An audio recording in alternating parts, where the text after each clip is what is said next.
Well, I'm excited. Well, good morning, and it's been an eventful start of the year, and I can tell you we've got a very good agenda today, I believe,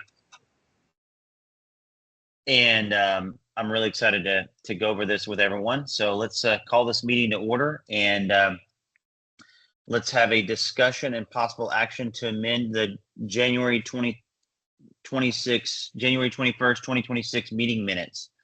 And I don't think we need to change anything, correct? Yeah, no vote needed or anything unless you have a change to them. No. Okay, and then next thing on the agenda is public comment, including any written public comment or non-agenda items. So do we see, let me look here. We don't have any public comment on No. that we've received so far on non-agenda items. We do have someone here who wants to comment later on agenda item 6. Okay, so they don't want to speak right now? Right. Okay, well that's fair enough. Well, we're just getting right through this, guys. Don't get too comfortable. All right, let's go to discussion and possible action regarding designated broker and intermediary. Let's talk about that.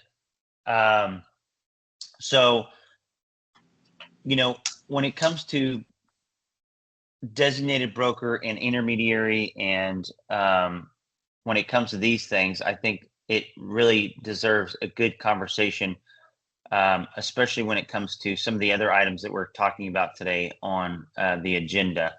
So why don't we just open it up and talk about intermediary and some of these items on our list. I've got a whole bunch of notes here I'm going to be looking at too while we're discussing this. Go ahead, Marvin. Thank you, Mr. Chair. So a point of curiosity that I have is how we approach a situation in which a broker, a person, is the broker of brokerage A as well as brokerage B. So they're the designated broker for two entities. Mm-hmm. Listing agent is with entity A. Buyer's agent is with entity B. Mm-hmm.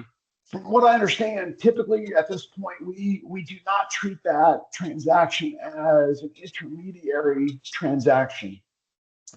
However, if we, in the spirit of transparency, from a consumer perspective, if I'm a buyer, I'm a seller, if I am not aware that one person is truly the supervising designated broker of both of those entities, I think there's a lack of transparency there. And if I'm the buyer, I'm the seller, I'm the consumer, and I decide that at some point in that transaction, I want to speak with the broker, I'm going to end up speaking with the broker who actually could have a conflict of interest in that transaction.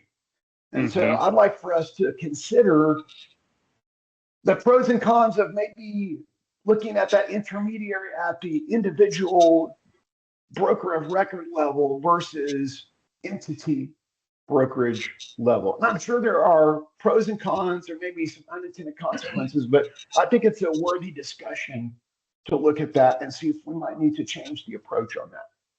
I think Marvin, you've got a very good point. And I think that I don't think, even though there may be a different entity name, that it still doesn't change the fact that the supervising broker is in charge, right? That's your whole point here. And it makes sense to me because they are. It all boils down to that one person because they are in charge. So that's a good one. Anybody else have some feedback or thoughts on this? Would you agree with Marvin's thought process, or you disagree? Mike may disagree. I don't know, but no, I agree with him. I agree with him. I think with all the big brokerages we're getting and the brokers buying more and more brokerages up to be under their umbrella, this is going to come up more and more.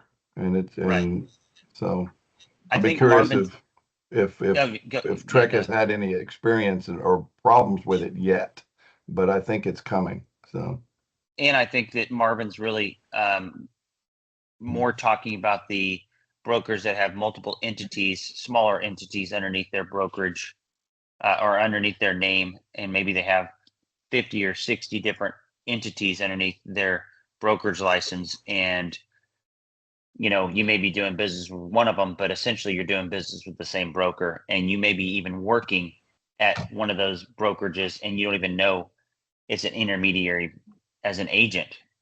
You may not even have a clue that that's the case. I have a question. Rena. I have a question about this. Absolutely. So at the end of the day, though, there's a designated broker for the state. Regardless of how many entities you have, regardless, because my company is guilty of this because they can be in multiple states, right? And so how ultimately anything transaction related, like you can be the biggest company in the world, but you're still operating license-wise state by state. And there is a designated broker for the state. And that is the designated broker overseeing teams, big entities, individual agents, the umbrella. So I don't think that there's lack of clarity. So I can jump Go in ahead. here. So I think the origins of this are that currently how we view the statute is that you've got a broker license, be that an individual license or an entity license. And the statute says it's triggered, the intermediary concept is triggered when the broker is representing both the buy side or sell side in this case. And so we historically have recognized that the broker in that case is the entity. It is not the underlying designated broker who may be serving that entity. So historically, that interpretation has been, okay, if you've got, let's say, 1, 2, 3 real estate, that's broker number 1. And then you've got 4, 5, 6 real estate, that's broker number 2 over here. And one of them has the buy side, one of them has the sales side, that does not trigger intermediary, regardless of whether there is a designated broker that is shared among those entities, because we're looking at who is the broker. The broker is the entity in this case. So that's been the interpretation from the commission. If there is a desire to change that interpretation, you can certainly make that recommendation, and then we can look to see whether that's in rule, clarification in rule, or if that's actually a statutory change. We can look at the details of that. But if from a policy standpoint you think, hey, this should be interpreted differently, you can make that recommendation. I know someone asked previously, if this is an issue, and I think when I last spoke to Mike about it, it's not really anything we frequently see raised in the form of a complaint. But from a policy standpoint, if that's a recommendation this group wants to make, you can certainly do that. Okay. I'm still a little unclear on that. Can you repeat what you said if it's one entity? I didn't follow that. Like, repeat one more time the example you gave, because I didn't. So let's say you've got a business entity number 1, and I'm just going to call that 1, 2, 3 real estate, and that has its own broker's license. That business entity has its own broker's license. Then you've got another business entity, 4, 5, 6 real estate, that has its own separate broker's license. They may share a designated broker, so that designated broker may be Joe Smith for both of them, but those entities have their own broker's license. So what the statute says is that intermediary is triggered when the broker, doesn't talk about designated broker, just talks about broker, is shared. So you've got, in a typical intermediary situation, you've got a broker representing both the buy side and the sell side. So what we're trying to say is that historically we recognize the license, the broker license, and in this case the entity. So regardless of whether the designated broker is shared among multiple business entities, if they each have their own broker's license, that doesn't trigger intermediary. That's been our interpretation under the statute. Interesting. Okay. And Rena, I Rena, I think you're thinking of, and just off the top of my head, thinking about how your business works there. Right. I think what Marvin's talking about is something a little different than what relates to yours. Okay. I don't think it's in the same.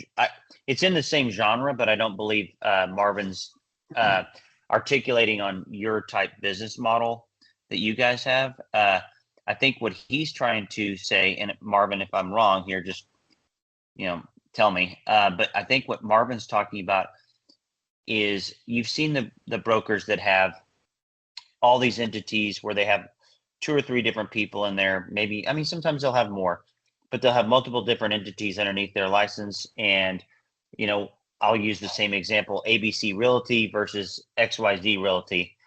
Same broker, 2 or 3 different people, essentially operating the same way, just a different name. Okay. If you want to look at it in the way that Marvin's, I believe, looking at it is, it's almost should be treated as like a team, but it's not a team. He's just saying, look, it's the same broker. The information doesn't change, even though the name changes. It's the same person in charge. And I think it should be addressed to be a intermediary situation.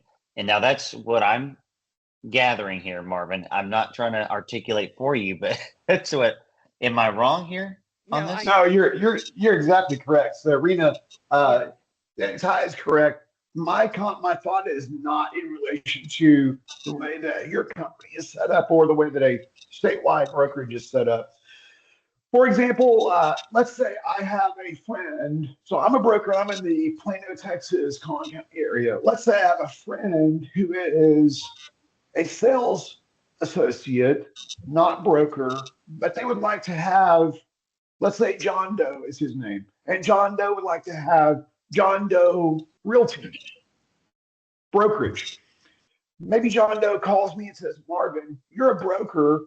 Could you, in addition to being the broker of records for my company, maybe I'm asked to be the broker of record for another company. And so then we get into basically unintended or unidentified intermediary transactions. Okay, I understand now. Okay, I got it. I'm following. I think that makes perfect sense. It's not like it's trying to be deceptive or trying to be like anyone's hiding anything. It's just inadvertently causing, I mean, the way I think that really we all should look at it is it's inadvertently causing an issue that is not a known issue because the way that the agency looks at it. And Brian, there's no limit to the number of entities a broker can supervise, correct? Okay. That is correct. And we've had this discussion now for, I don't know how many years, but this is one of the first things I remember Brian and I talking about on the original committee or the working group. And we talked about entities, the count of entities, and there is no limit. So essentially you could have 1,000 and there's no limit there. It's just the way it goes. So, and that's not going to change from what I understand. Brian. Yes, sir. So I understand Abby's context with regard to the business broker's license, but to play Marvin's scenario into that is the client wants to have a conversation with the broker, and the entity can't have a conversation. It's got to get to that responsible broker, the person, and that person, as Marvin suggests, is responsible for both sides and could be in that conflict of interest. So while I understand the business broker license for those entities, it's not a person. Mm-hmm. I understand. And Ty, it looks like Any Commissioner other comments? All right. Oh, Has a hand do up. we have Hey, somebody else? Ty. Oh, hey. Hi. Marvin, I think Let's you have see. a great Okay, there you are. point. I think Marvin has a great point. And if we go back and look at occupations code 1101.551, the definition of intermediary means a broker. It doesn't say broker entity. It says broker who is employed to negotiate a transaction between the parties to a transaction and for that purpose may act as an agent of the parties. So there may be a different interpretation by staff, but it says broker, not broker entity. Yeah, so broker is a broker, whether it's an individual or a business entity. But if the will of this committee is, hey, from a policy standpoint, we want to look in changing that view, that's fine. That's definitely something this committee can make. Okay, because we have 3 different kinds of licenses. We have a sales agent, a broker, and a broker entity license. So I would interpret that to mean a broker, not a broker entity, because the broker entity would have to be the one that's licensed. Well, the only broker entity that could be, I mean, I guess in theory, you couldn't even have a broker entity without a broker. Correct. So the conception comes from an original broker's license. So that does make sense. I think we put this to the test, Marvin. I think you've got a good one here, sir. Anybody else have some comments on this? Rena. So to me, I think defining the broker, you can have the name of the entity, but at the end of the day, a person has to sign the documents. A individual human has to sign the documents. It can't be the entity signing. So, yeah. So I think broker is broker. Yeah. Regardless. There's an old saying they used to say, "I'm more broker than you. That's what makes me the broker." So I think that really applies here. I think we need to make sure that the right things are done the right way. And if it is an intermediary, it looks like an intermediary, it feels like an intermediary, it is an intermediary. And I think Marvin, actually, I think you did wonderful in this, and I think that's a very valid point. It does make sense. So do we need to put something? Oh, go ahead, Rena. I'm sorry. This is coming to mind because at the end of the day, it's about clarity to the consumer. Okay. Mm-hmm. What is the definition of a broker? Because I know the only thing the consumer knows is that a broker is better than an agent. They know that if you have a broker license, you're at a higher level than a regular agent, or you have a little bit more experience. That's all the consumer knows. What is the definition of a broker? Supervisor. If you're supervising agents, you're a supervisor. If you're not, you just have an upgraded license and more education, more experience points and things of that nature. But when it boils down to what we're talking about, it would be supervision and the ultimate ownership of that transaction and the repercussions and liabilities and duties of that transaction, including fiduciary and confidentiality and all that other good stuff. Things that I'm going to bring up when we talk about TCs. The occupation code gives the definition of a broker. And it says a broker means a person who, in exchange for a commission or other valuable consideration, or with the expectation of receiving a commission or other valuable consideration, performs for another person one of the following acts: sells, exchanges, purchases, or leases real estate. 2, offers to sell, exchange, purchase, or lease real estate. 3, negotiates or attempts to negotiate the listing, sale, exchange, purchase, or lease of real estate. 4, lists or offers, attempts, or agrees to list real estate for sale, lease, or exchange. 5, auctions or offers, attempts, or agrees to auction real estate. And 6, deals and options on real estate, including a lease to purchase or buying, selling, or offering to buy, sell options on real estate. And this goes on, but it does give the definition of a broker. That's good. Brian?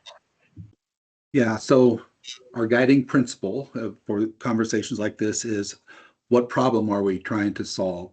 And so I go back to Marvin and say, I understand the scenario, the potential conflict of interest in single broker, multiple entities. Could you kind of define what is the problem? I think it's lack of transparency, as you suggested. And that, I think, will give us kind of direction on the conversation we can have moving forward. Yes, I think it's lack of transparency. I think it's also, we are the broker responsibility advisory committee, and as the agency continue to refine and evolve broker responsibility, I think this approach, this housekeeping measure, will enhance and strengthen the responsibility of an individual designated broker, rather than that designated broker being more passive in their sponsorship. So this brings them more into active, engaged, communicative transparency in their role as a designated broker. And I think the whole key is that transparency. Is, we talk about disclosure, and the old saying is disclose, disclose, disclose. This is just another disclosure piece. We have to disclose on the contract that or an offer that we're making that we're a licensed agent or licensed in the state of Texas.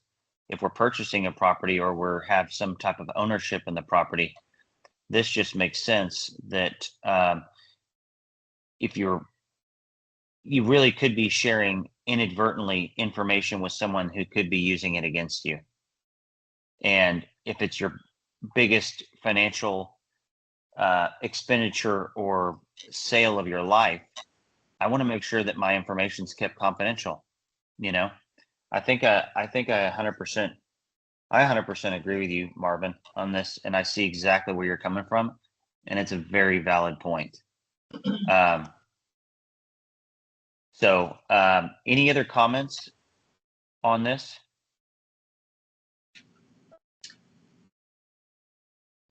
All right. Yeah, so it probably makes sense just to do a motion for this one. Marvin, would you like to do a motion, sir? Certainly, Mr. Chair. I move that the definition of intermediary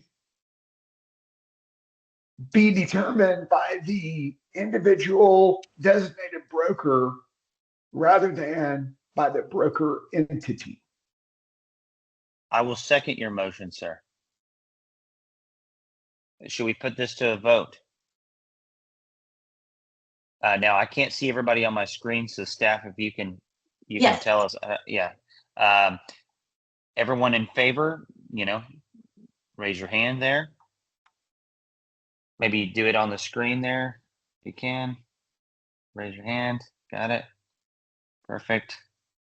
I'm going to assume that passed, but that is just an assumption. Yes, we're good. Okay, perfect.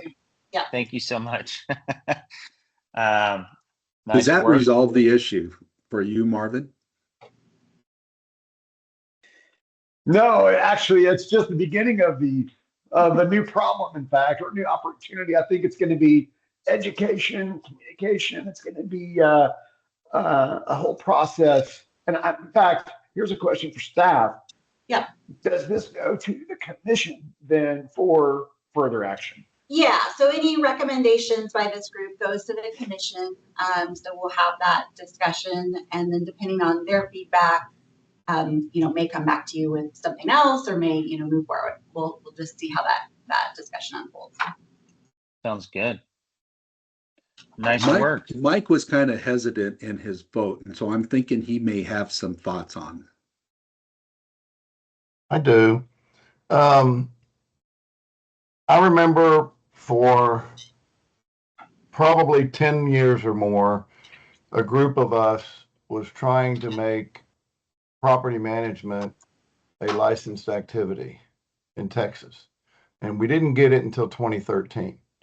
There are still, I believe, 10 states that you can do anything you want to in property management, and there's no license required whatsoever. And every time we came to TREC to talk to them about trying to make this licensed, which they may have regretted, because it seems like since then, all of the money and recovery fund goes against property management companies, but but it was a long, and they kept asking one question and one question only. We need examples. We need the disasters. We need what's going on. And I kind of asked that at the beginning of this conversation, and I haven't heard any yet. I understand what Marvin's trying to maybe stop, but I don't know if it is a problem yet. And I'm not one to go solving issues that aren't problems yet. The last thing we need is longer regulations books.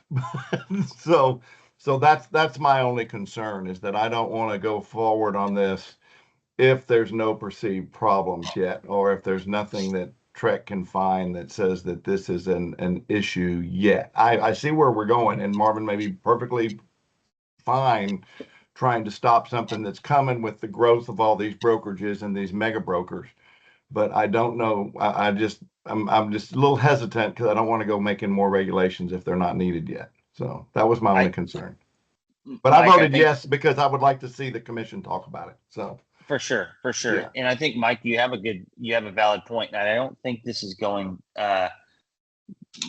towards any mega brokers or brokerages. No. Yeah. I don't think that's. No, I think I'm more worried about the little ones. Yeah. Okay. Yeah. I get it. I understand. And I think that's the thing that we all have to take in consideration. But in all reality, I think an intermediary form to be done, it just, hopefully it creates more transparency, and it keeps agents and brokers in alignment with each other, and it creates more of a transparent transaction when you're doing things for the general public, and they want to know what's going on. And if that broker has information that can hurt them, they should know about it. So that's just my thought process on it. But Marvin, go ahead, sir. Or Bob actually was first. Sorry, Marvin. Okay. So, and maybe a little clarification from Abby on this. I presume since it's been passed, there'll be some more discussion with us about the situation. I can give you 3 examples right now that I have had in my offices. Because I did until recently. I finally got another broker. I had 2 offices responsible for. And one of the things that we discovered is the consumer so misunderstands intermediary that if you've got a franchise and the franchise name, listing side, buyer side, different companies, different everything, independently owned, the public doesn't see that. And so the transparency issue that was brought up is so critical because they don't understand it. And unfortunately, many agents don't understand it. We would get offers from the other office, and it'd be an intermediary offer, and it wasn't intermediary because, as Abby pointed out, 2 different entities, 2 different brokerages. So I presume that when we have this discussion, we're going to find Rena and many others say, well, here's an example of how this has actually been a problem. It just hadn't been brought up a lot. But I can tell you, I've had it too many times for us to ignore it. I think it's a great move forward, try to deal with it. But I think in the discussion, to Mike's point, I think it's good. Let's don't fix something if it's not broken. But I think we're going to find in the discussion that we've got a lot of situations where this has been an issue, and I can't see a downside for being more transparent for the consumer, because this really is a consumer issue. And I don't have a downside for letting the consumer be a little clearer on this is how this relationship works. So I think we're making some great points here moving forward. And I think further discussion is going to really clarify and come up with good examples. Thank you. Bob, you're a wise man, sir. Well, a lot of what I think about, and you pointed out in the previous working group, we've been talking about this for 10 years. And Brian and Ty both know this because we've been involved in that. And Mike, so these are things that, we know we need to deal with. And I think in the entity that we're dealing with now, in this new group, we're really taking a lot of that stuff that we've talked about for 10 years, and we're doing something about it. And that's a great credit, Ty, to you and Brian and Mike and everybody who's gotten involved in this. So thanks for that. Well, I can tell you this for sure. It is this is a group effort. This is definitely not a one-person show. This is a team effort to get things done that's going to protect the consumer, and hopefully keep brokers and agents honest. We're doing our best to make sure that happens. And Bob, with your wisdom and your insight, it really makes a big difference, buddy. So we appreciate you. Marvin. Yes, sir. Yes, sir. I wanted to say first to Mike, thank you, Mike, for that comment, because I think the last thing we want to do is over-regulate. And so want to be very careful with that. And I like the concept of if we're all thinking exactly the same, then somebody's not thinking. So thanks for being for just because that viable collaborative discussion is really important for what we do. So thanks for that input, Mike. And then Bob, thank you for your thoughts on it. Well, I'm excited to hear what the commissioners have to say about it, and any feedback or recommendations or what have you. So I'm looking forward to that. All right. If there's no other discussion on that topic right now, I think we can move on to the next one. And let's have a discussion and possible action regarding the requirements related to inactive real estate license holders going back to active. Okay. Now, I know we've all seen it, and I think this is really the discussion. And we're going to have to put our thinking caps on, because I want you to visualize in your history, in your mind, what you've seen, and what's I guess what we want to say, what by rule or by law is okay versus what is happening and what we're seeing and what's best for the consumer, right? Because it all boils down to protecting Texans, right? Or future Texans, right? Because we're hoping they're all moving here, So what I'll say is that when we're looking at inactive license holders, in order just to maintain the minimum requirements, staff, I'm sure you have this off the top of your head, but the minimum requirements, just say I went inactive today. And I said, you know what, I'm just going to go inactive. I don't want to have to pay all the dues and all this other stuff. I just want to maintain my license just in case I need to call up Brian and have Brian sponsor me, and I want to become an agent and make a sale, and then maybe I can go back inactive again.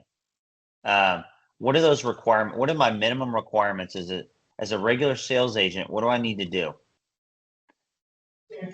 So part of this is in your materials and as outlined in the statute. Essentially, the requirement to go from inactive to active is to satisfy the continuing education requirements in place. And the statute says you've got to satisfy those whenever is required during the 2 years preceding the date the application is filed to return to active status. So, right. So it's essentially completing that required continuing education that may be needed. And then, of course, if you're a sales agent, having a sponsoring broker. And so essentially, if you're within your 2 years, your first 2 years, you've got to do your SAE, your legal 1, legal 2, and then you're golden even if you're inactive. Then after that first renewal, then you're going to be going to your 18 hours, which consists of the legal 1, legal 2, and contracts, and then some elective courses. But you could just perpetuate this forever, right? Essentially. To be inactive? Yes. Yes, but then if you're inactive, you can't perform brokerage services. You have to be active in order to do that. Right. Now, I think the discussion point that I would kind of like to make is that what we want to see? Is that what's best for the consumer? Is that something that's fine as long as someone's maintaining their 18 hours, but they're not performing any real estate activities? Should there be a limitation on how many times they can stay inactive, or do we just? What are your thoughts on this? This is the discussion or part of the discussion piece that I'd like to bring up today and get your thoughts and feedback on, because you guys are the experts. Leslie, did you raise your hand? Oh, go ahead. I did. Go ahead, Leslie. I can give you an example, but I can also tell you that I went to the Arello listserv and I got input from other jurisdictions as well of how they handle inactive licenses.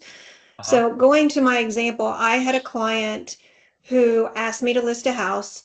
He had a agent license and it had been inactive for so long, he did not even know what an option period was. The scary part to me is he could make that license active any day he wanted to with just very little education and has no clue of real life in the real estate world today.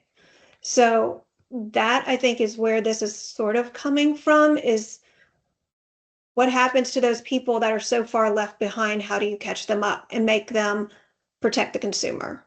So I asked the Morello people in Louisiana, it goes by the number of years you're inactive. So if you're inactive from 1 to 5 years, you complete continuing ed specified below, and it says 1 to less than 3 years in inactive status, 20 hours of continuing ed, 3 to less than 5 years, 40 hours of continuing ed. If the licensee remains in the inactive status for 2 to 5 renewal periods, the licensee shall complete a 4-hour course covering license law or commission rules and regulations as part of those hours. Then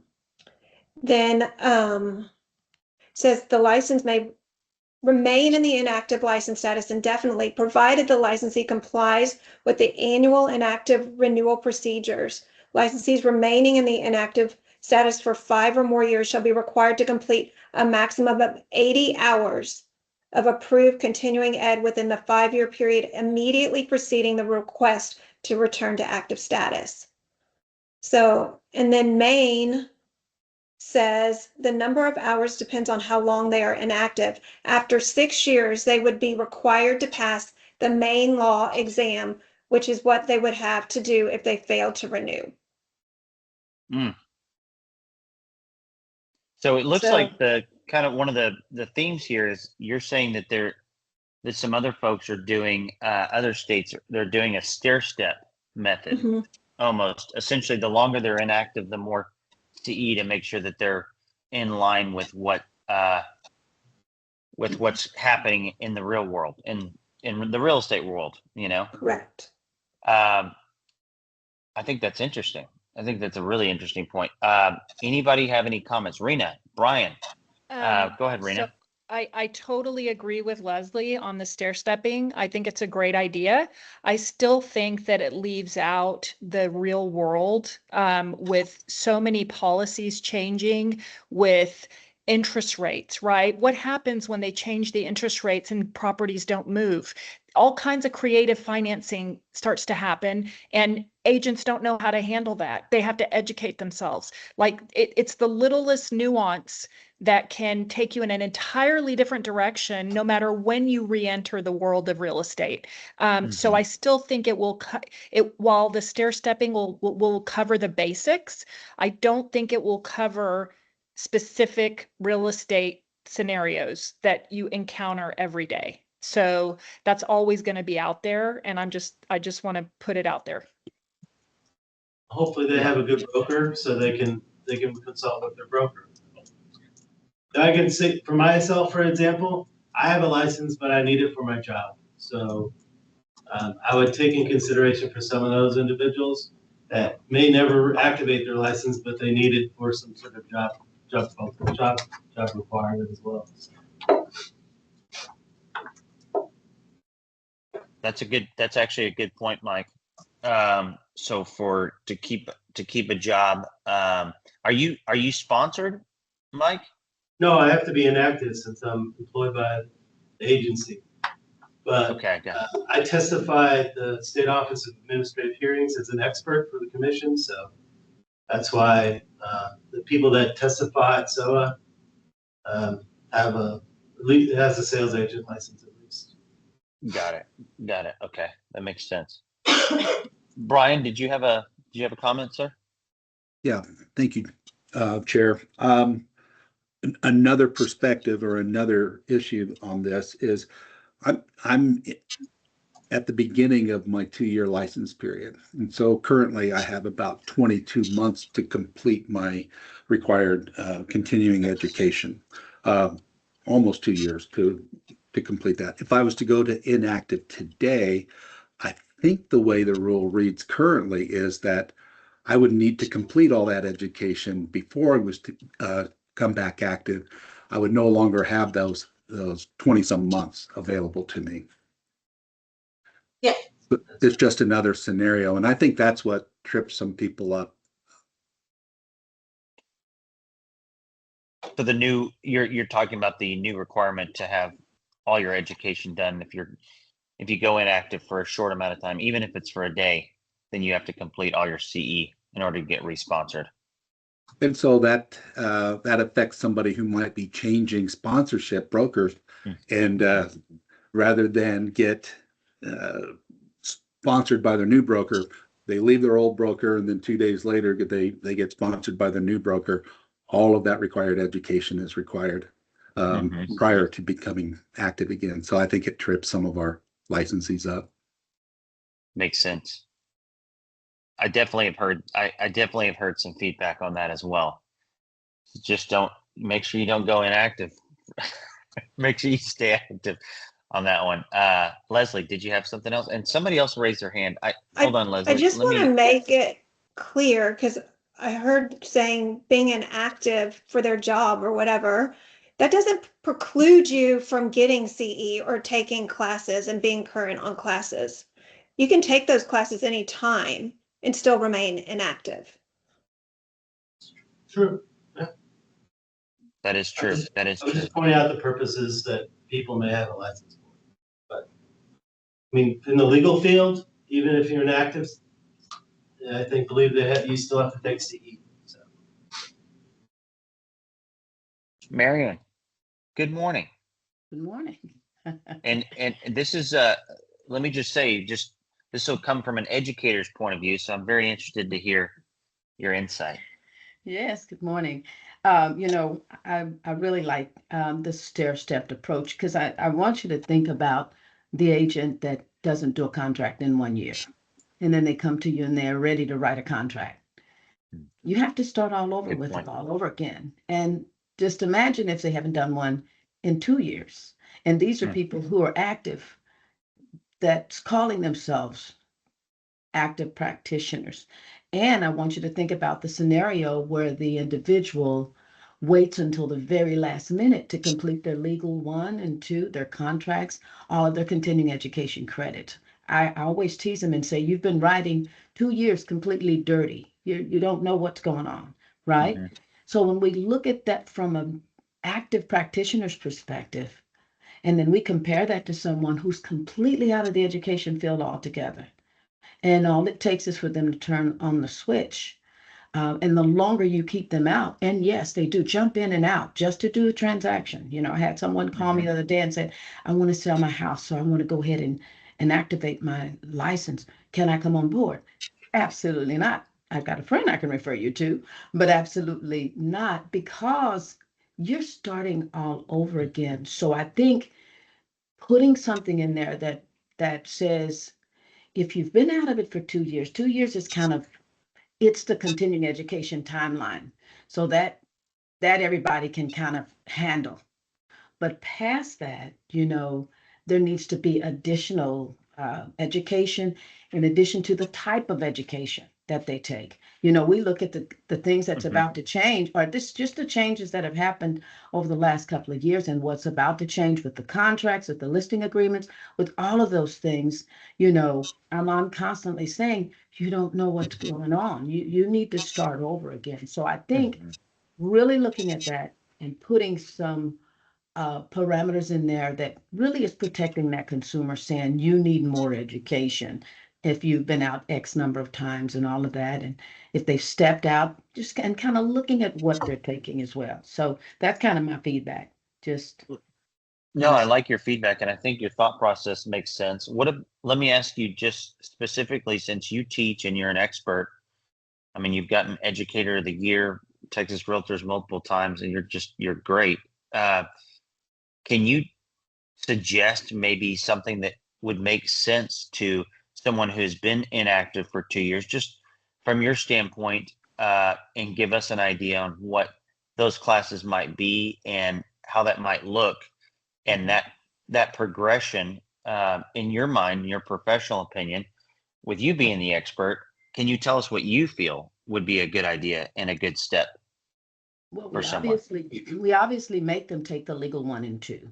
They have to do the contracts, that's out. Those two are required. But even something as simple as the information about brokerage services. I mean, even this recent one that has been released, when I try to help and go through that, because I'm like, this is your education, this is where you start. When you go through and you break that IABS down to whomever you're teaching, a lot of them are like, when did that change? Oh, I didn't understand that. What does that mean? So in my opinion, we start there, and then we branch out into intermediary, we branch out into the contract, our minimum duties, all of those type things, as well as if they're a broker, you know, you kind of have to take them back to the responsibilities of that broker. So there's so many different layers, but there's levels that must be. And we talked about contract legal, fair housing, needs to be touched upon, and compensation. You would be amazed at how many people are still having compensation conversations in large groups, saying that there's a rate, that there's still a fixed rate, those type of things. So the longer they've been out of the industry, they got to understand buyer representation, which we're about to cover now. So that's huge. We don't represent buyers like we used to. So we have to almost look at what's happening in the industry and offer something that brings them up from an industry perspective, if that makes sense. Because if we just offer them traditional standard training as usual, they're going to walk away, and then they're going to go and they're going to represent a buyer and blow things completely up, when it comes to, I had somebody say, well, I mean, this is how much I get paid, period. I don't care what the buyer says. Well, what is your buyer representation? Well, I know what that says, but my goal is to negotiate this. So, you know what I mean? When it comes to the education and staying out, they got to keep up with what is happening in the industry. And TRAC does a good job every 2 years of trying to update broker responsibility and legal with the trends and the changes, like transaction coordinators, open houses, and some of your things where you're working with different brokerages. But it's a lot that happens in the course of in the course of 2 years, and if they're out longer, it can just be even wilder. So I hope that answered your question, Ty, but it's just so much that they can miss. It's a broad spectrum, and I think looking at this, and I just want to review with everyone real quick, and then I'll go right to the folks that are raising their hand. But remember, now every broker essentially will have to take broker responsibility. I'm happy about that. That's a very important thing. Contracts is already included in our 18 hours right now. We have legal 1, legal 2, which is extremely important. And then we have some electives depending on if you're just a regular sales agent. I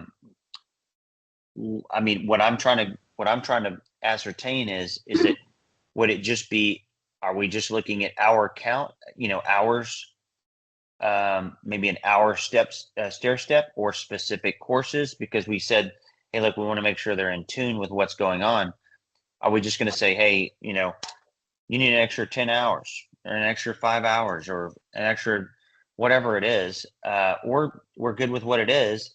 The fact is that we need to say, are we looking at the type of classes? Are we looking at the hours? Are we looking at both?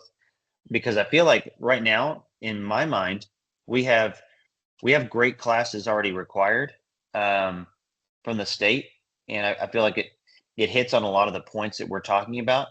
I think, though, that no matter whether you take a class or not, you're still out of practice. You're rusty, right? So anytime you don't do something for a while, you're not as good as you once were at it. So you got to stay in the loop. And the classes essentially will help you get there. But I do think the longer you're out of it, the more you should be doing.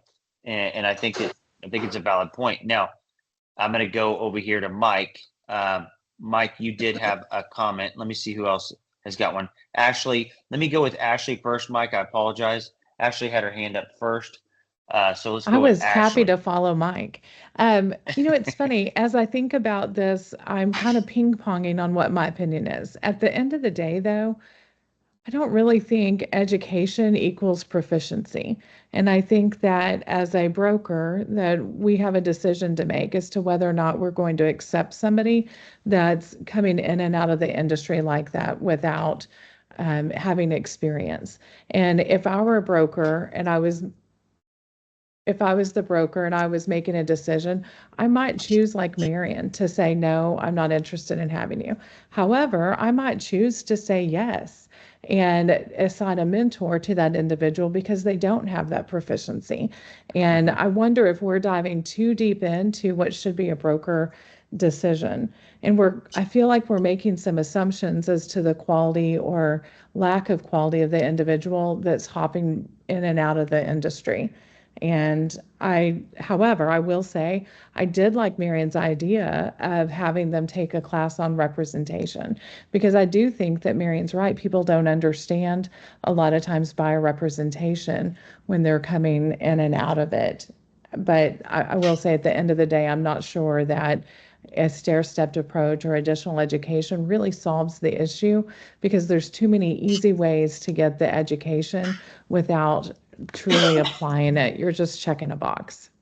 Well, let me ask you this, Ashley. Do you feel like there should be a term limits essentially? Do you feel like we should have limits on how many times you can stay inactive for how many years? Is there anything like that? Or do you just feel like, hey, just indefinitely go ahead and stay inactive, and if one day you just decide you're going to do it, no need to do anything new. That education you got in 2000 or 2006 is good.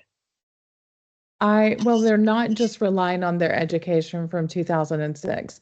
They're coming back and they're saying, I'm going to take the 18 hours of required classes, which is the legal update, legal 1, legal 2, and the contract classes. And then there are other elective courses that they need to take in order to do their renewal. In all actuality, if we're wanting to quantify a good class for them to take would be the broker responsibility class. Maybe we require that as an additional to come back inactive. I just don't believe that forcing additional education is going to cause them to be proficient. Having a broker that chooses to take on that risk and that responsibility, I think that would assign a mentor is where we really make sure that the consumer is protected. Makes sense. Makes sense. I love it. Good feedback, Ashley. All right, now let's see. Did somebody else have their hand raised here? Mike, you had your hand up for a while. Go ahead, sir. My comment is I've been on forums committee for Texas Realtors on the leasing and management side for 25 years. And we used to meet once every 2 years after the legislature sometimes. A couple of times we went and we met every 4 years because the legislature didn't really make any changes. But the last 4 years in a row, I've been meeting every single year. We've met once already this year. We're going to have another meeting this year because stuff is changing so fast. I can imagine the folks at Trek and the way that the forms are. I mean, they're meeting right now to change the forms again. And if we say all you have to take is legal 1 and 2 and contracts, well, there's 50 different contract classes. So how many of the different, you put in one residential transaction, how many different contracts are you using on that one? You're not just using one form. You're using a ton of different forms, and all of them are changing like gangbusters lately. We're changing things right and left. And so I think it's tying them to what a practicing agent or broker has to do after their 2-year period may not be everything this person needs. They may need to have a little more on what's happened in the law in the last 6 years since you've done something? What's happened on a form in the last 6? And I'm thinking there may be a little more or a little different to this person than the normal agent that is going through stuff on a daily basis. So I think I don't want to automatically lock it into saying you have to do this level. I think it may be that you're going to have to do a little bit different to make sure that you've got it. I mean, look at what's happened just in the last 3 years in buyer agency. It has turned completely upside down, and it's changed every year. And we still don't have, we may not have it right yet. So, so I think that is something that we need to worry about a little bit, because as I think Leslie said it earlier, you did something with a form, or you did something that used to be done this way and now it's done this way, and that's not in any of these classes we've been talking about. So anyway, just food for thought. So I think that's actually really good food. Ty, can I say something to staff really quick? Absolutely. Larry has been trying to get on since the meeting started, and I think he only has access as an observer and not as a participant. He can hear, but he can't participate. Yeah. And it looks from our end, everything looks, thanks for sending that. We're trying to kind of work with him. From our end, it looks like he's got camera and mic access. Are you able to speak, Larry? So it looks like you're unmuted here, but there might be a microphone issue with your computer potentially. If you aren't able to resolve that, you might try calling in just on like a cell phone or landline, and that usually does the trick. Sorry, go ahead.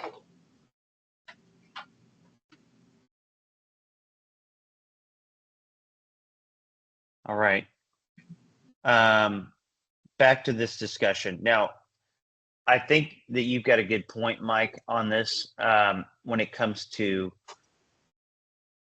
it may be a different mix of things. And I like Ashley's comment and Marion's comment on representation.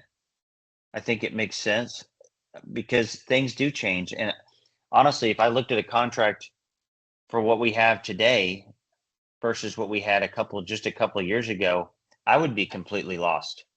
And until you really dig into it, you don't have a clue on what, for good example, paragraph 12, it's very, very interesting to say it that way. It's very interesting. That's changed every year for the last 3 years. Yeah. So I think changed. And we're in the business day in and day out, and it's still a little bit confusing. So I think Ashley's and Marion's comment about representation does make sense. I really think it falls in line. Marion, go ahead. You do have another Sure, just hand up kind there. of one other thing. And I think it was, I can't remember who said it. I think it was Mike talked about, or Ashley talking about the increasing of hours doesn't necessarily equate to them, obtaining or learning anything. I think if we go back to something more kind of like when we brought contracts on, I remember we were contemplating increasing the hours, and the commission was like, no, you can't increase the hours, but you can bring it on board. So would it be possible when we're looking at renewals to add something like, in addition, because they got 7 hours of electives that they get to choose. So guess what they're going to choose? They're going to choose wine tasting, staging a listing, fixing the landscaping. That's what they're going to pick. Pop buys. Right. Pop buys.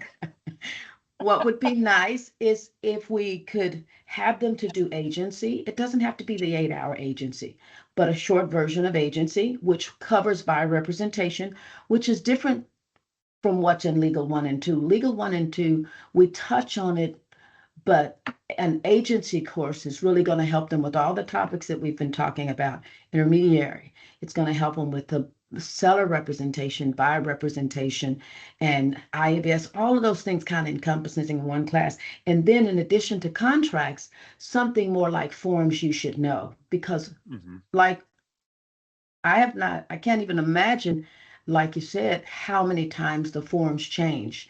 And even for those of us that are working in real estate, forms they keep popping up, all over the place. So if we can give them more direction of what they can do with the hours that they can take and versus adding hours to it, it at least helps them to focus in on where we need their competency versus I them just remember, jumping in. yes, Okay. and that's a good point. And I do remember that we had a discussion on increasing hours to, I think it was 21 hours. And Yes. if Vanessa's there, I think Vanessa, are you there?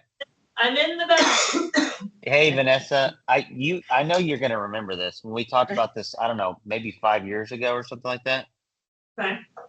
And then you guys went to the governor's office, and because we said, hey, we should maybe adjust it or what have you. And then they said, basically, what did they say?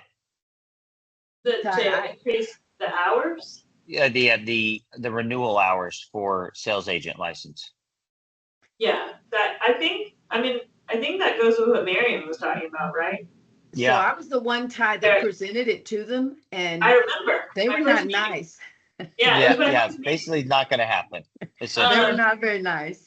I think in listening to you guys talk, I think what you probably want to do is, okay, is the recommendation you want to make that anyone who's inactive needs to take legal update? That seems like where a lot of the, where the things people are talking about. So is it like that you want every 2 years, even if you're inactive, you have to take the legal update course or the legal update course and whatever.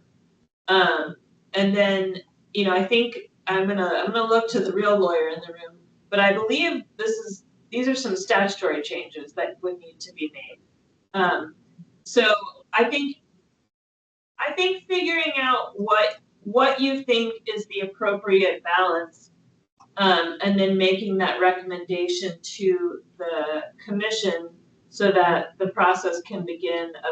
I do think in order to increase anything or to make them do anything more, you need a statutory change, right, Abby? Yeah, so it kind of depends. There's been a couple ideas that have been thrown out. So if it's what Vanessa is suggesting, then yes, that would be a statutory change. If it's tinkering with the continuing education that those folks that are inactive have to take, upon going back to active, I think that's something we could potentially do in rule. So it kind of just depends on what the recommendation is from this group about what angle we go, and that's totally fine. Of course, we can always figure that out kind of on the back end. But I think, for our purposes, for staff's purposes, it's helpful to kind of solidify what angle you want to pursue, and then we can look at what the options are for that. Yeah. Okay, so that makes sense, Abby. And you're saying, so if we were looking at something as simple as a rule change, give me a couple of parameters here, just real quick, so everyone can hear. Well, so I heard, and this is just off the cuff here, but Right. I heard some folks say, well, let's just require those that are inactive before they go back to active, they have to take a specific type of course as part of their continuing education hours. So all the statute requires is that that person takes the within the past 2 years, looking back from the date of application, they take the required continuing education. That's what the statute says. So the commission determines what that quote unquote required continuing education is. So I think we would have room there, for instance, to say like, okay, if you're inactive, then you've got to take, Mike was kind of mentioning this earlier, like a refresher course or something like that. That's something, we could potentially develop and then require. But if it's something more akin to what Vanessa was suggesting, where we're actually changing sort of how long you can be inactive, or hey, you've got to take education while you're inactive, those are things that the statute doesn't currently allow for or contemplate. And so that's where you're looking at more like a statutory change. Got it. Got it. So if we stay within the current parameters and we do that and we say, hey, look, maybe we need a refresher course in there, and it's kind of an all-encompassing refresher course. And we say it's 6 hours, and we can maybe request ESAC or something like that to come up with something, a refresher course. That would be an easy win. Yeah, I mean, I think we could certainly explore that. And I don't mean to discourage anyone by saying, one would be a statutory change versus a rule change. I mean, again, whatever recommendation this group wants to make, that's totally fine. Just kind of want to even know the path for doing that. But, right. And I just wanted clarification so that way everyone would understand exactly what we're looking at. And then we'll get some more feedback here. Abby, Vanessa, you guys are great. Thank you so much for giving the feedback on it. Brian, you got your hand up, sir. I do. I think I'm behind Rena, but we'll go with Rena next. Sorry. All right. It makes sense to me that someone who has been inactive for less than a year has probably more proficiency than somebody who's been inactive for 5 years or 6 years. The 6-year inactive has missed much more of the industry and legislative changes. And so the stair step approach seems to make a lot of sense to me. So yeah, that's my comment. I think that's a good way for us to take a look at it. If a statutory change is required for such thing, I don't think we should shy away from that. We've accomplished that in the past. Oh, my other comment was, we put inexperienced agents on the street every day with our new licensees, and they have no practical experience as well. And so, in favor of keeping the playing field level, I would not want to put a greater onus on somebody who's coming back from inactive to active status, greater onus on them than we are on newly licensed SAE agents. Makes sense, Brian. You have a valid point. Now, Rena, you had a comment. So, yeah, my mind always goes straight to the data. And the data, to me, I think there's a big gap in the education. The number one complaint at every association across the country is that agents do not answer their phone. They do not respond. That is the number one complaint across the country. I think there's a gap, and I think this would help with new agents and continuing ed for somebody coming back in, is to have courses regarding communicating with clients, the risks of not doing that. It's just like everybody knows, if you get into property management, you're in a high risk for having a complaint filed. Everybody knows that. So brokers are very clear about making sure they let their agents know you can do or you cannot do property management. I think it's the same. There's a same level of risk with just communicating with clients, keeping them up to date. I think there's a big gap there in course that we could potentially come up with that would fill that gap and help everybody do better. Okay. No, I think it makes sense. Now somebody else raise their hand. Oh, Marvin. Yes, sir. Yes. So as a distant second, third, or fourth concern, we would want to think about the staff capacity and process to vet and qualify if this person's been out for a certain period of time. Which class do they take? Do we have a system that could meet that need? That's not a primary question, but that's a secondary implementation question.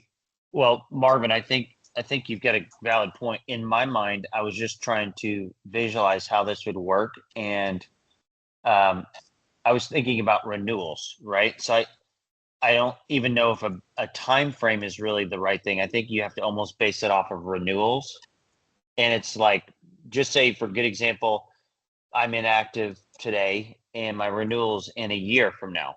Okay. my renewal's in a year. I'm inactive all the way through my renewal. I renew with an inactive license. Okay. Does that trigger something else? Well, maybe not. I don't know.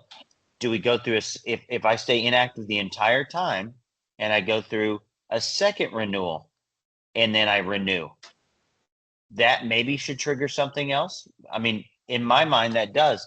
The thing is, there's a stopgap right here, and it's a valid one.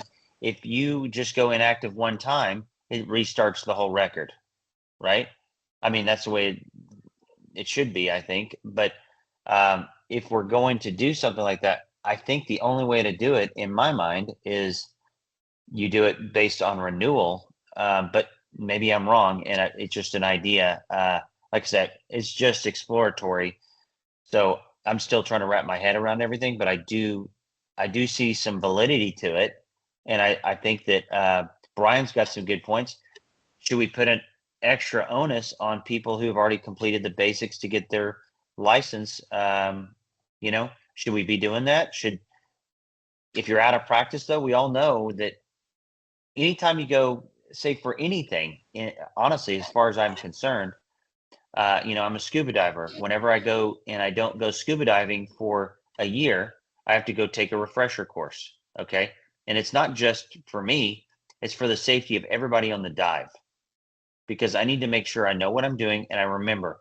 It's just kind of like putting some WD-40 on a rusty bolt. You're just trying to get loose, right? So essentially, we're just trying to make sure everything fires correctly and people are on the same page and we're performing at our best and peak. So I think that a refresher course, from what I'm hearing, a refresher course would be a great way to go, even if we didn't increase the hours, which I'm always in favor of increasing hours, just being straight up with you. But I think that a refresher course would be a great start. And we say, hey, look, an all-encompassing refresher course that would be required if you make it through one renewal and you're inactive. I mean, what's the harm in that?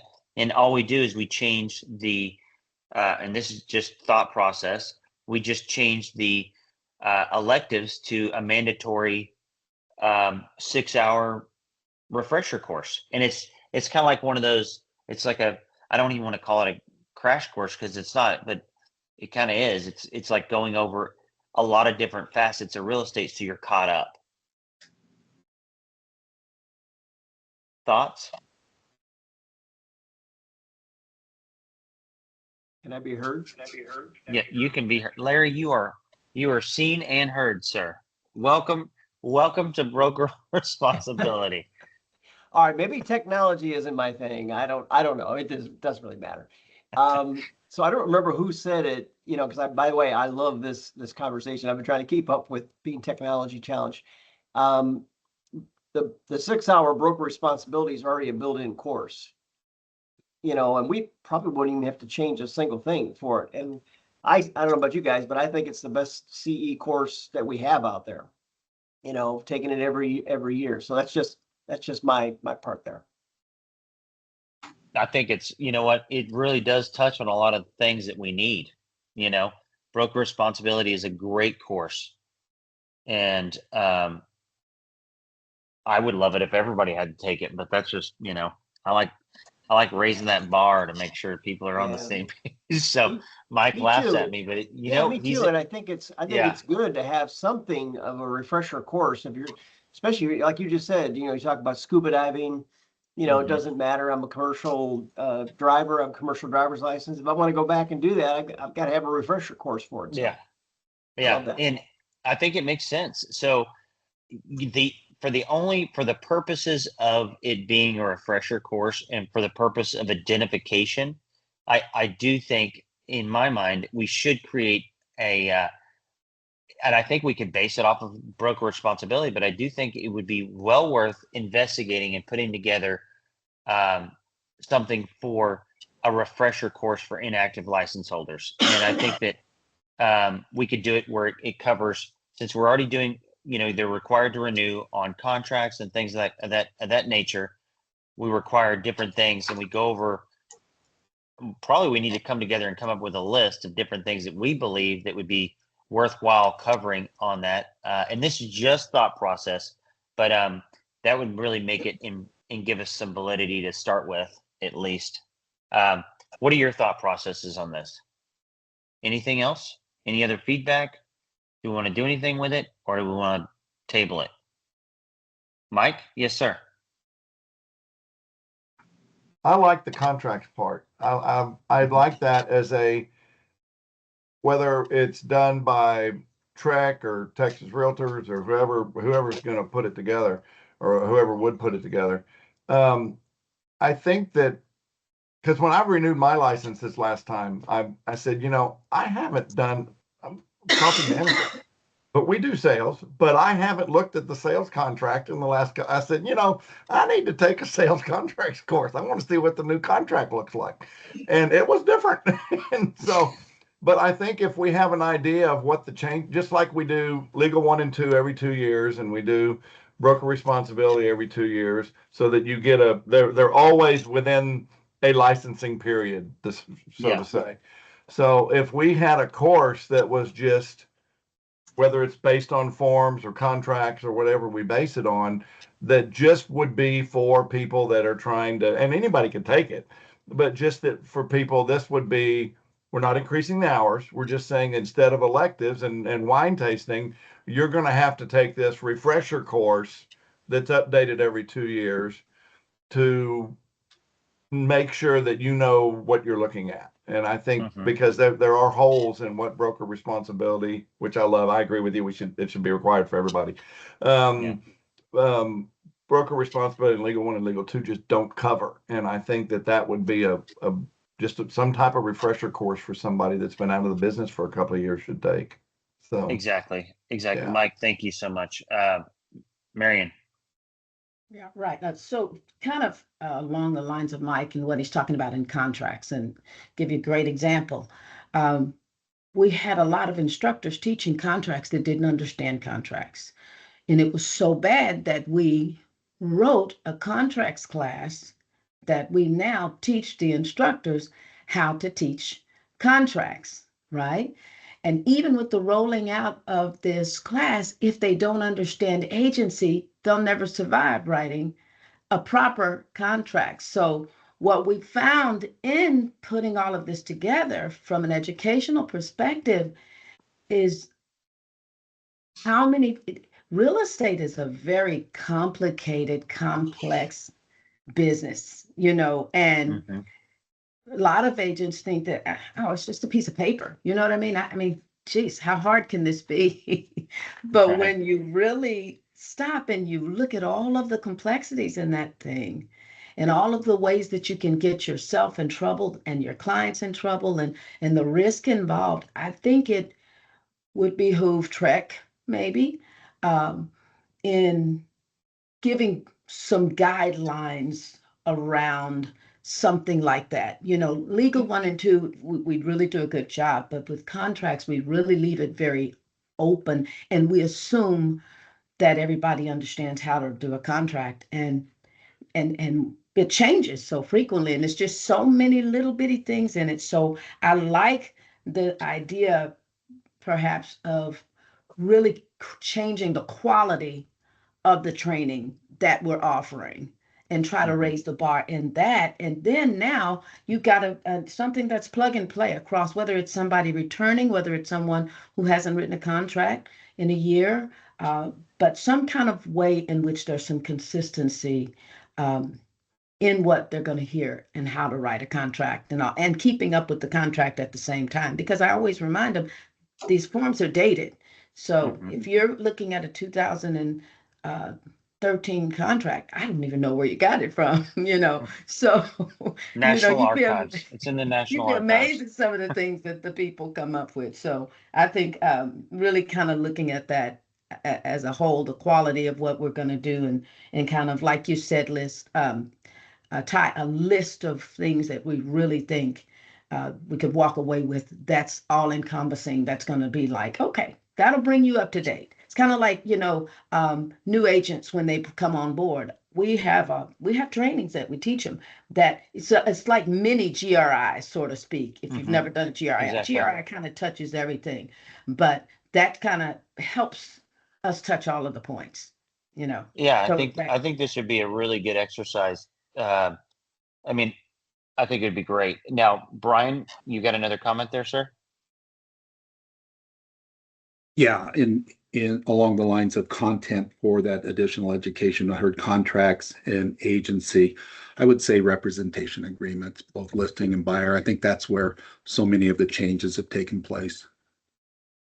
Okay, representation agreements. Yes, I agree with you. Now, our friends over at staff, if we're going to make a recommendation to, well, I don't know the step in my mind how we would want to make a recommendation or take a vote on putting together a class like this. Would we essentially put together? I would really like it to. I know we would suggest maybe sending it over to ESAC, but I almost would like for us to take a stab at the outline. I don't know if that would be okay, but I would like for us to be the ones to put together the outline of the class, and then maybe we could send it over to ESAC to come back with something on it. Maybe. I for a think refresher. I think it's a topic that requires us to spend more time on than we can do Oh yeah, probably for sure. in this meeting, but Oh, maybe I 100% agree. tabling this topic for the following meeting and then building and having time to build that recommendation. I agree with you, Brian. But what I'm thinking is if we need ESAC to do something on it, we need to know now, though. You know, So, Steph. yeah, Jen and I were just kind of talking. I think it could be either way. I mean, you could come up with some suggestions and kick it over to ESAC or, whatever the committee that would be looking at this would be, or vice versa. You could have ESAC take a stab and then kind of send it back your way. It's up to you, I think. ESAC has the bandwidth right now. Yeah, so that's the other they? thing. Yeah, that they could certainly do that. They've got the bandwidth, as Jim was saying. Well, let me ask you, when did they just have a meeting? Did ESAC just have a Their meeting? their next meeting is they didn't just have a meeting. Their next meeting is in July. In July. Okay. Yeah. And our next Same meeting deal. is in July too. Right. So we would be almost on the same timeline at this point, right? Right. Yeah. Okay. So, well, let me ask everybody here, what do y'all think?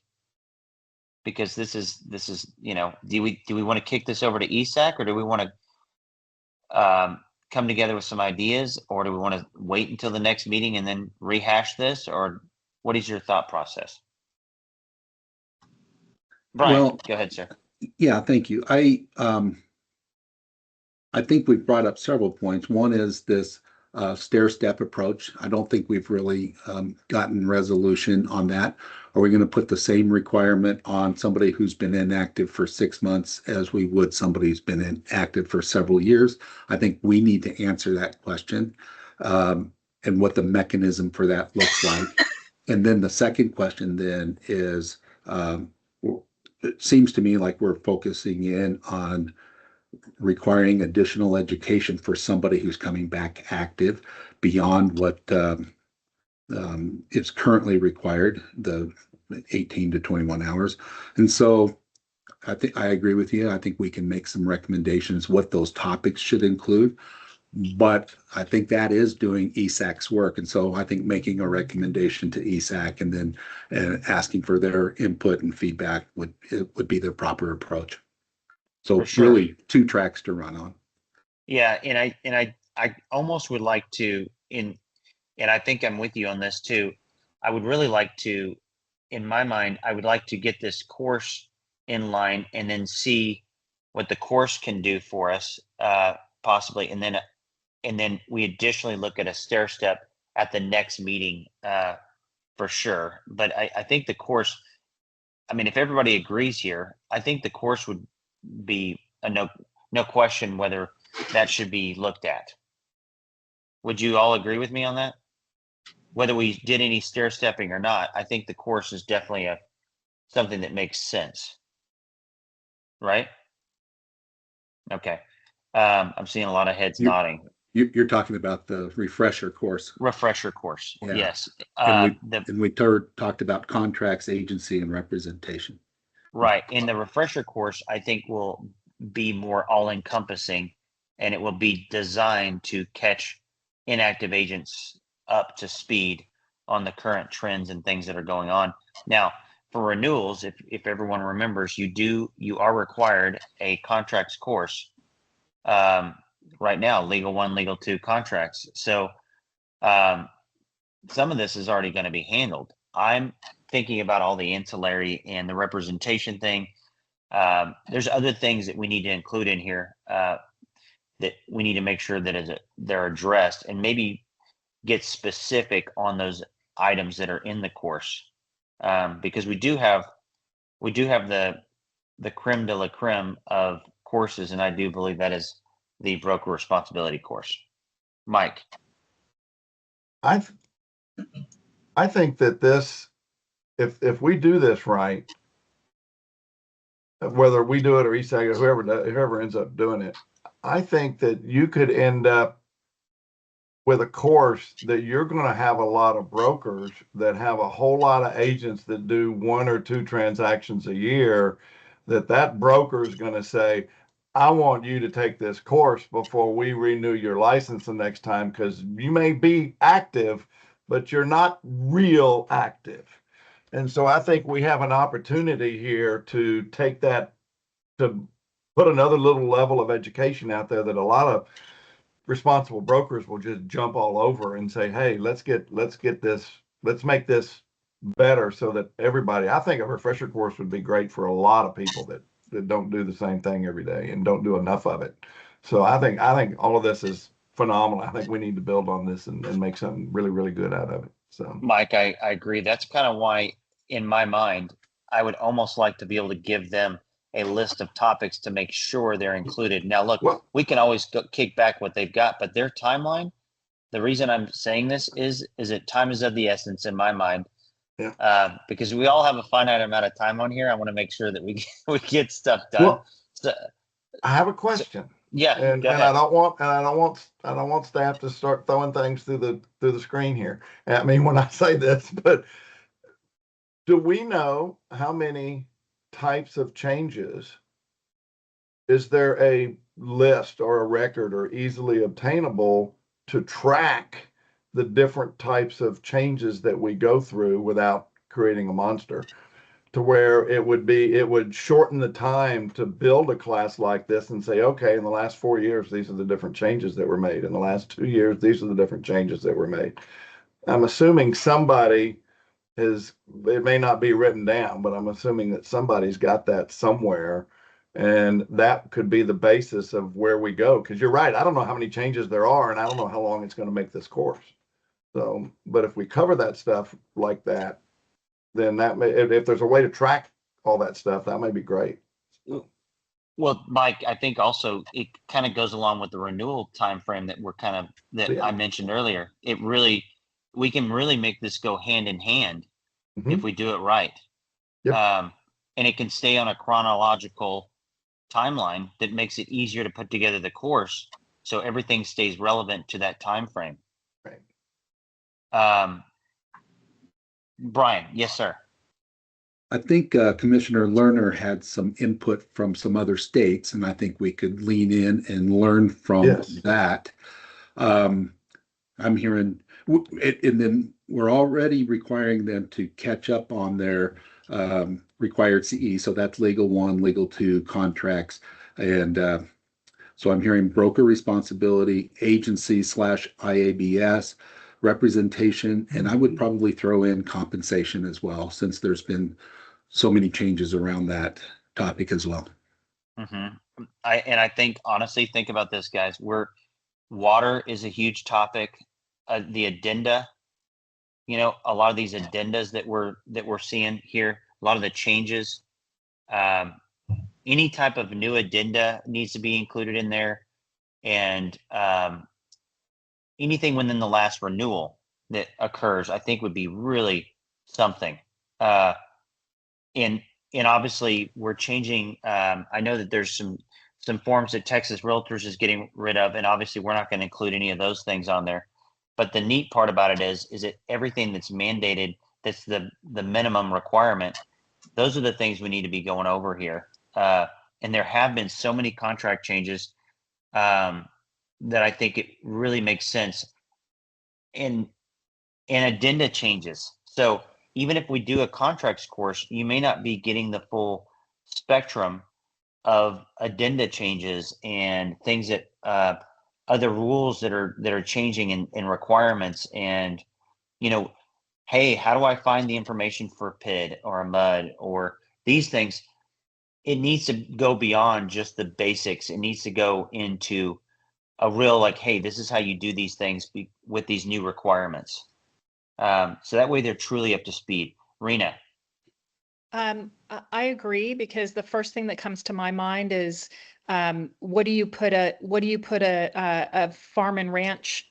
What contract do you use for farm and ranch? I mean, it can go in 3 different directions depending on the situation, and there's no hard and fast rule. So I think some thought will have to be put into the details on the course, be an overview, but at the same time go into enough detail that it triggers oh, I have to think about this. Because it's not that they have to know everything, because even as brokers, we don't know everything, but we know that we're triggering something in our mind that we have to look it up.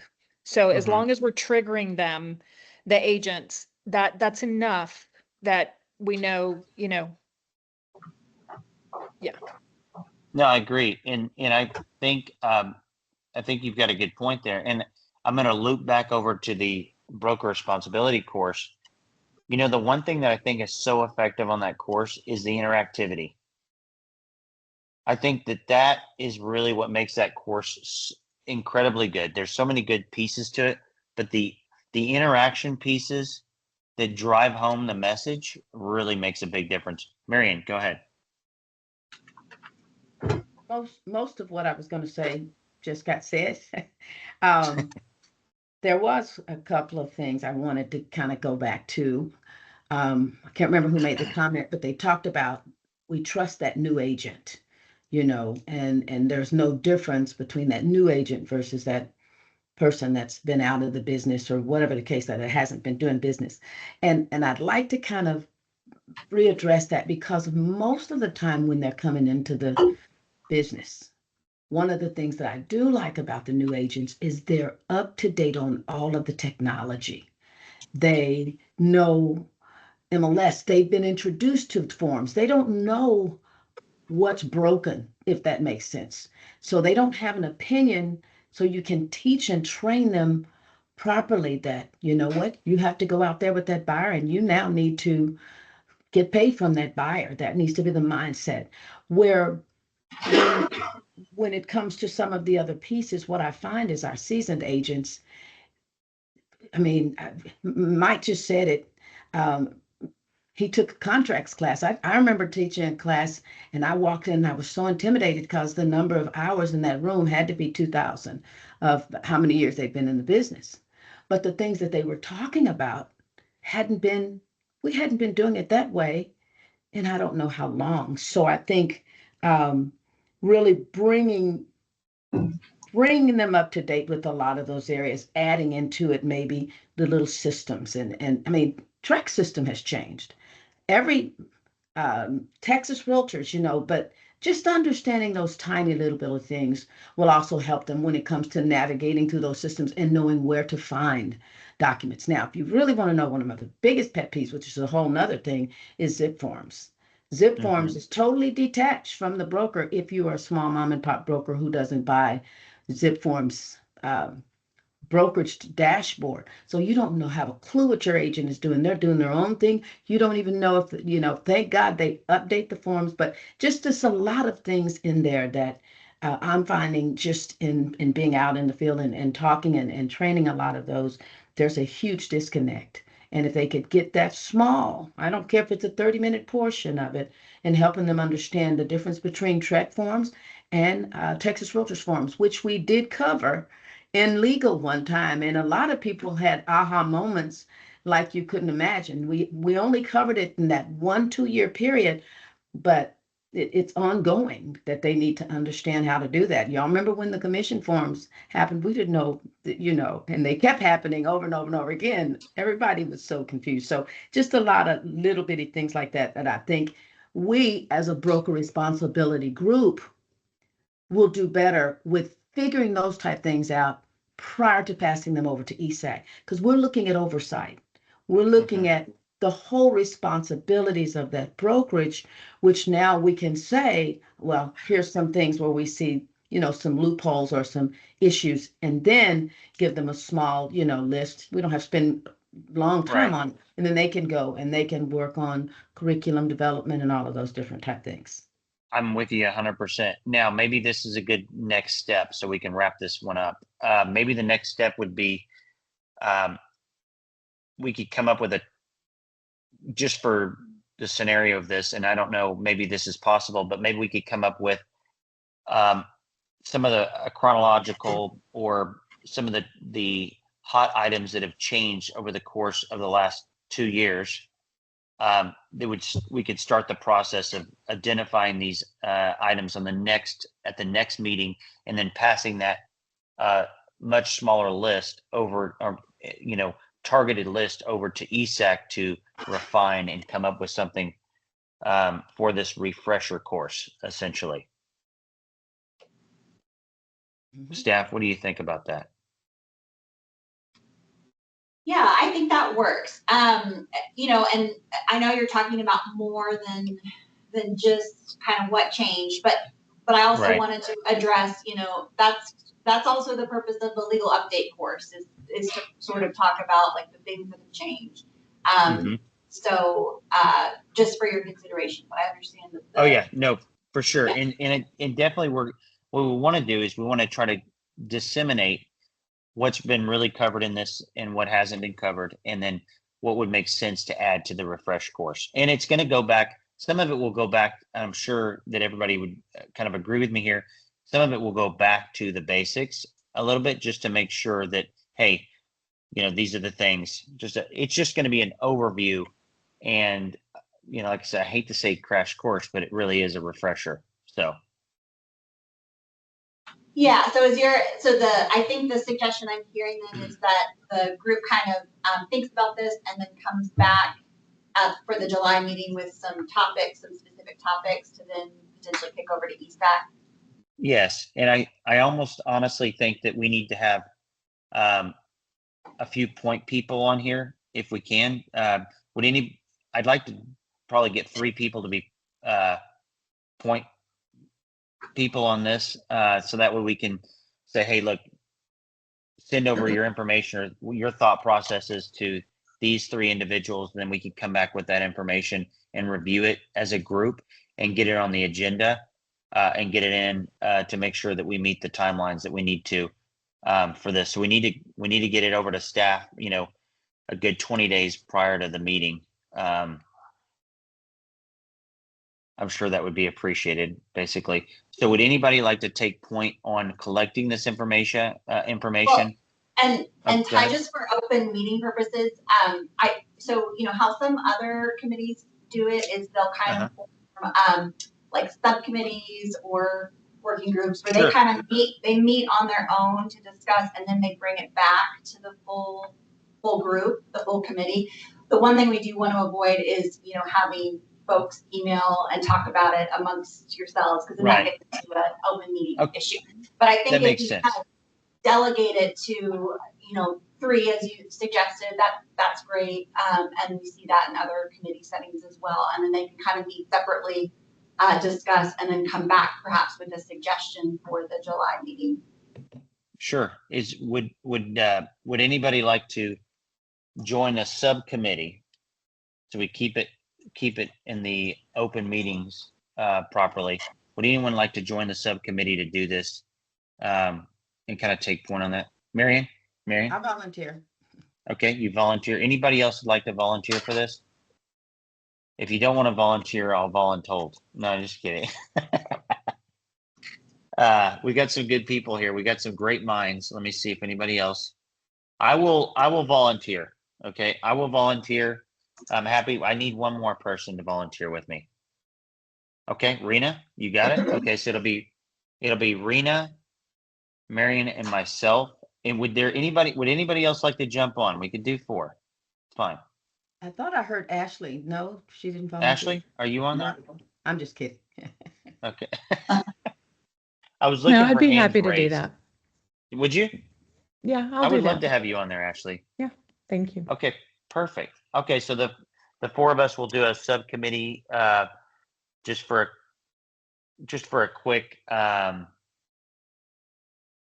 follow up on this. So how do we set that up, staff? How does that work exactly? Well, how the other committees do it is they just kind of meet on their own at their convenience. If you need help kind of figuring that out, we can help you. But I think it's really kind of casual, just whatever you. Okay, beautiful. Yeah. Okay, so then let's plan on that. Let's say between now and within the next 30 days, if we could sit down for an hour or 2 and go over some of these, so that way we could come up with some topics, that would be wonderful. We don't have to plan that out right now, but we can reach out amongst each other and make that happen, if that sounds good. All right, perfect. Let's move on to the next topic. I think we'll table that. Let's go ahead and make sure that this is on the next agenda, though, and so we can review the subcommittee's findings and suggestions, and then we will go over this again in July. Let me see here. Okay, so our next discussion item is discussion and possible action regarding transaction coordination and showing services, including open houses hosted by different brokerages. All right, so here we go.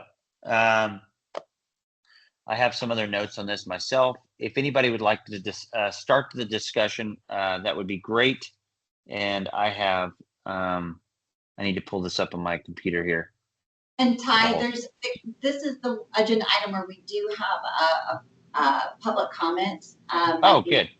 Ms. Scanlon has her hand raised, and so we should be able to unmute her and give her camera access in just a second. Okay, perfect. Let's go ahead and do that. Let me see here. I've got gonna get back over here to this screen. And I'm apologizing. We're working on getting her audio back. Okay.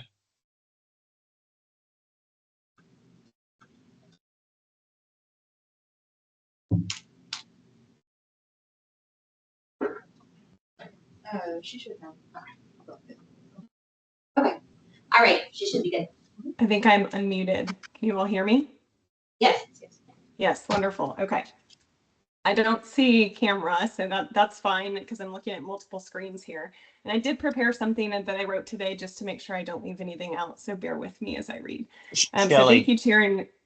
Go ahead. Shelley, go ahead and introduce yourself and make sure everybody knows who you are so we can have it on the record, please. Thank you. Sure. So my name is Shelley Scanlon. I'm a broker owner in the Spring, Texas area. I also serve as a designated broker of record for 2 additional firms, and I do actively sell myself. I'm on the HAR board of directors as well as Texas Realtors as well. Shelley, thank you for being on today and sharing your story and your feedback. Sure. Thanks for the opportunity to speak today. So I wanted to just address a couple of different things with an industry-wide problem that I've been noticing and give you a personal example of how this has impacted my business. So transaction coordinators today are often have unrestricted access to highly sensitive information. This includes executed contracts, client financial details, personal identification information, negotiation strategies, confidential communications between brokers and clients, and even banking information in some instances. Yet, unlike licensed agents, we are not transaction managers or coordinators are not required to be licensed. They are not subject to track oversight or discipline. They are not required to follow fiduciary duty. They are often not background checked, and in many cases, they work across multiple brokerages simultaneously. This creates a significant and growing gap in our consumer protection with increased liability to our brokerage community. There is risk to the public. From a consumer's perspective, there's no meaningful distinction between a licensed agent and a transaction coordinator. Most times they appear to work at the brokerage and at the direction of the agent.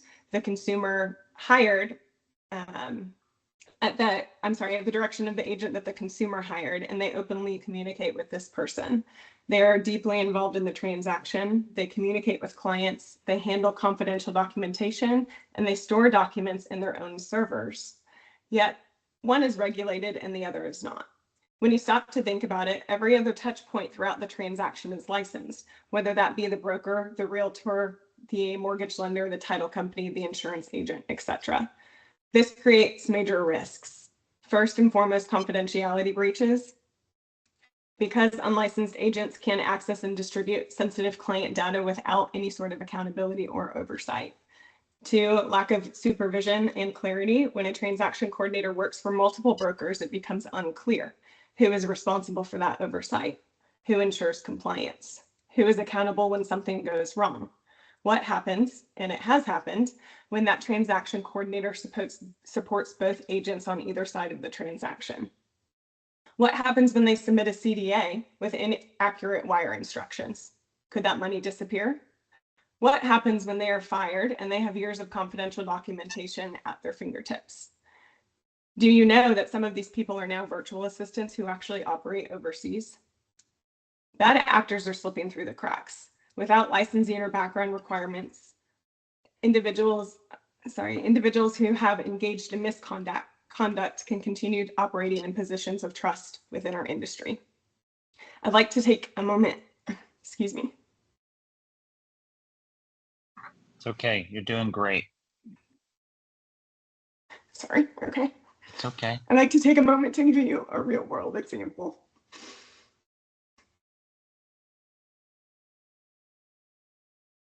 Take your time.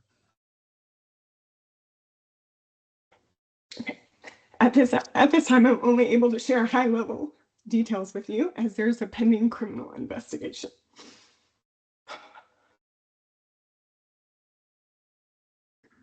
A transaction coordinator that started supporting a few of my independent agents in 2020 the agents raved about her and her communication level and service and highly recommended her. I personally allowed her to work on a few files for me here and there. She impressed me and I started giving her more transactions. From 2020 to 2024, excuse me, this is embarrassing. To 2024, she continued to support our brokerage and others throughout the city. With every increase in business, she continued to gain my trust at a high level. I then promoted her to an office manager position while she was still permitted to act as a transaction coordinator for agents. During this time, she started intercepting mail at our office. When commission checks would come in the form of splits to the company, she would personally endorse them and deposit them into her personal bank account at Wells Fargo. They were deposited via mobile deposit, and to my surprise, there is no one at Wells Fargo that double checks mobile deposits. They're simply accepted by AI. She would then log into our company systems and change CDAs once those had been issued to the title company to zero out the amount due to the brokerage to make it appear that that agent was capped. When the reports came out at the end of the month, we did not know that we were missing the revenue. The theft became more brazen when she intercepted one of my own personal commissions, and I noticed it immediately. I launched a full investigation and she was immediately terminated. Since then, she has consistently printed off private client documentation that she had stored in her own server and distributed them via the mail and email to parties that should not have them. She's made very serious threats to continue to leak confidential information. Well, as brokers, our policies and procedures manual may ban agents from hiring TCs that we have not vetted. It is still happening. These TCs get our licensed agents logins to company systems, and they can wreak havoc on the consumer and the brokerage alike. Having internal policies are not enough. When the arrest happens and this story leaks, my fear is that other bad actors will see the scheme as easy, and we may see an increase in this type of fraud, similar to the increase in fraud that we see with lot sales and wire fraud that is rampant in our industry. As brokers, we are held to a high standard and fiduciary duty. Currently, the industry is entrusting critical parts of our transactions to individuals who are not held to the same standards, yet they have equal access to client information. This is not just a business risk, it's a consumer safety issue. Today, I'm here to respectfully advocate for two key changes. One, require transaction coordinators to be licensed. If an individual handles contracts, communicates with clients, or participates in the contract process, the transaction process, they should be required to hold a real estate license and be subject to truck rules, fiduciary obligations, and disciplinary oversight. Second, require transaction coordinators to work under one broker only. Just like licensed agents, transaction coordinators should be affiliated with one single broker. That broker should be fully responsible for their supervision and conduct. This ensures clear accountability, proper oversight, and consistent compliance with Texas law. This matters now because the real estate industry is rapidly evolving. Teams are growing, delegation is increasing, and more responsibility is being shifted to unlicensed individuals behind the scenes. Regulation has not kept up with this shift. And if it is not addressed now, we are risking increased consumer harm, erosion of trust in our profession, and greater exposure for brokers who are trying to operate ethically and responsibly. This is not about limiting business models. It is about aligning responsibility with authority. If someone has access to the transaction, to the client, and to confidential information, they should be held to the same standards as the rest. I urge the Commission to take a proactive approach in addressing this gap and strengthening protection for Texas consumers. Thank you. Wow, that was powerful. Shelley, thank you for sharing your story. And I'm so sorry that happened to you and your clients, especially, and Yes. the havoc that it's still causing, and I'm sure will continue to cause your clients as well. And I think this goes back to something that I've mentioned in the past, and we're talking about who's responsible for that documentation, and if they're not licensed, are they still held to the same standard that an agent or a broker is held to? And if they're storing it on their own systems, where does that come into alignment? You brought up some very good points. I really appreciate it. Does anyone have any questions for Shelley or comments that you'd like to make to Shelley?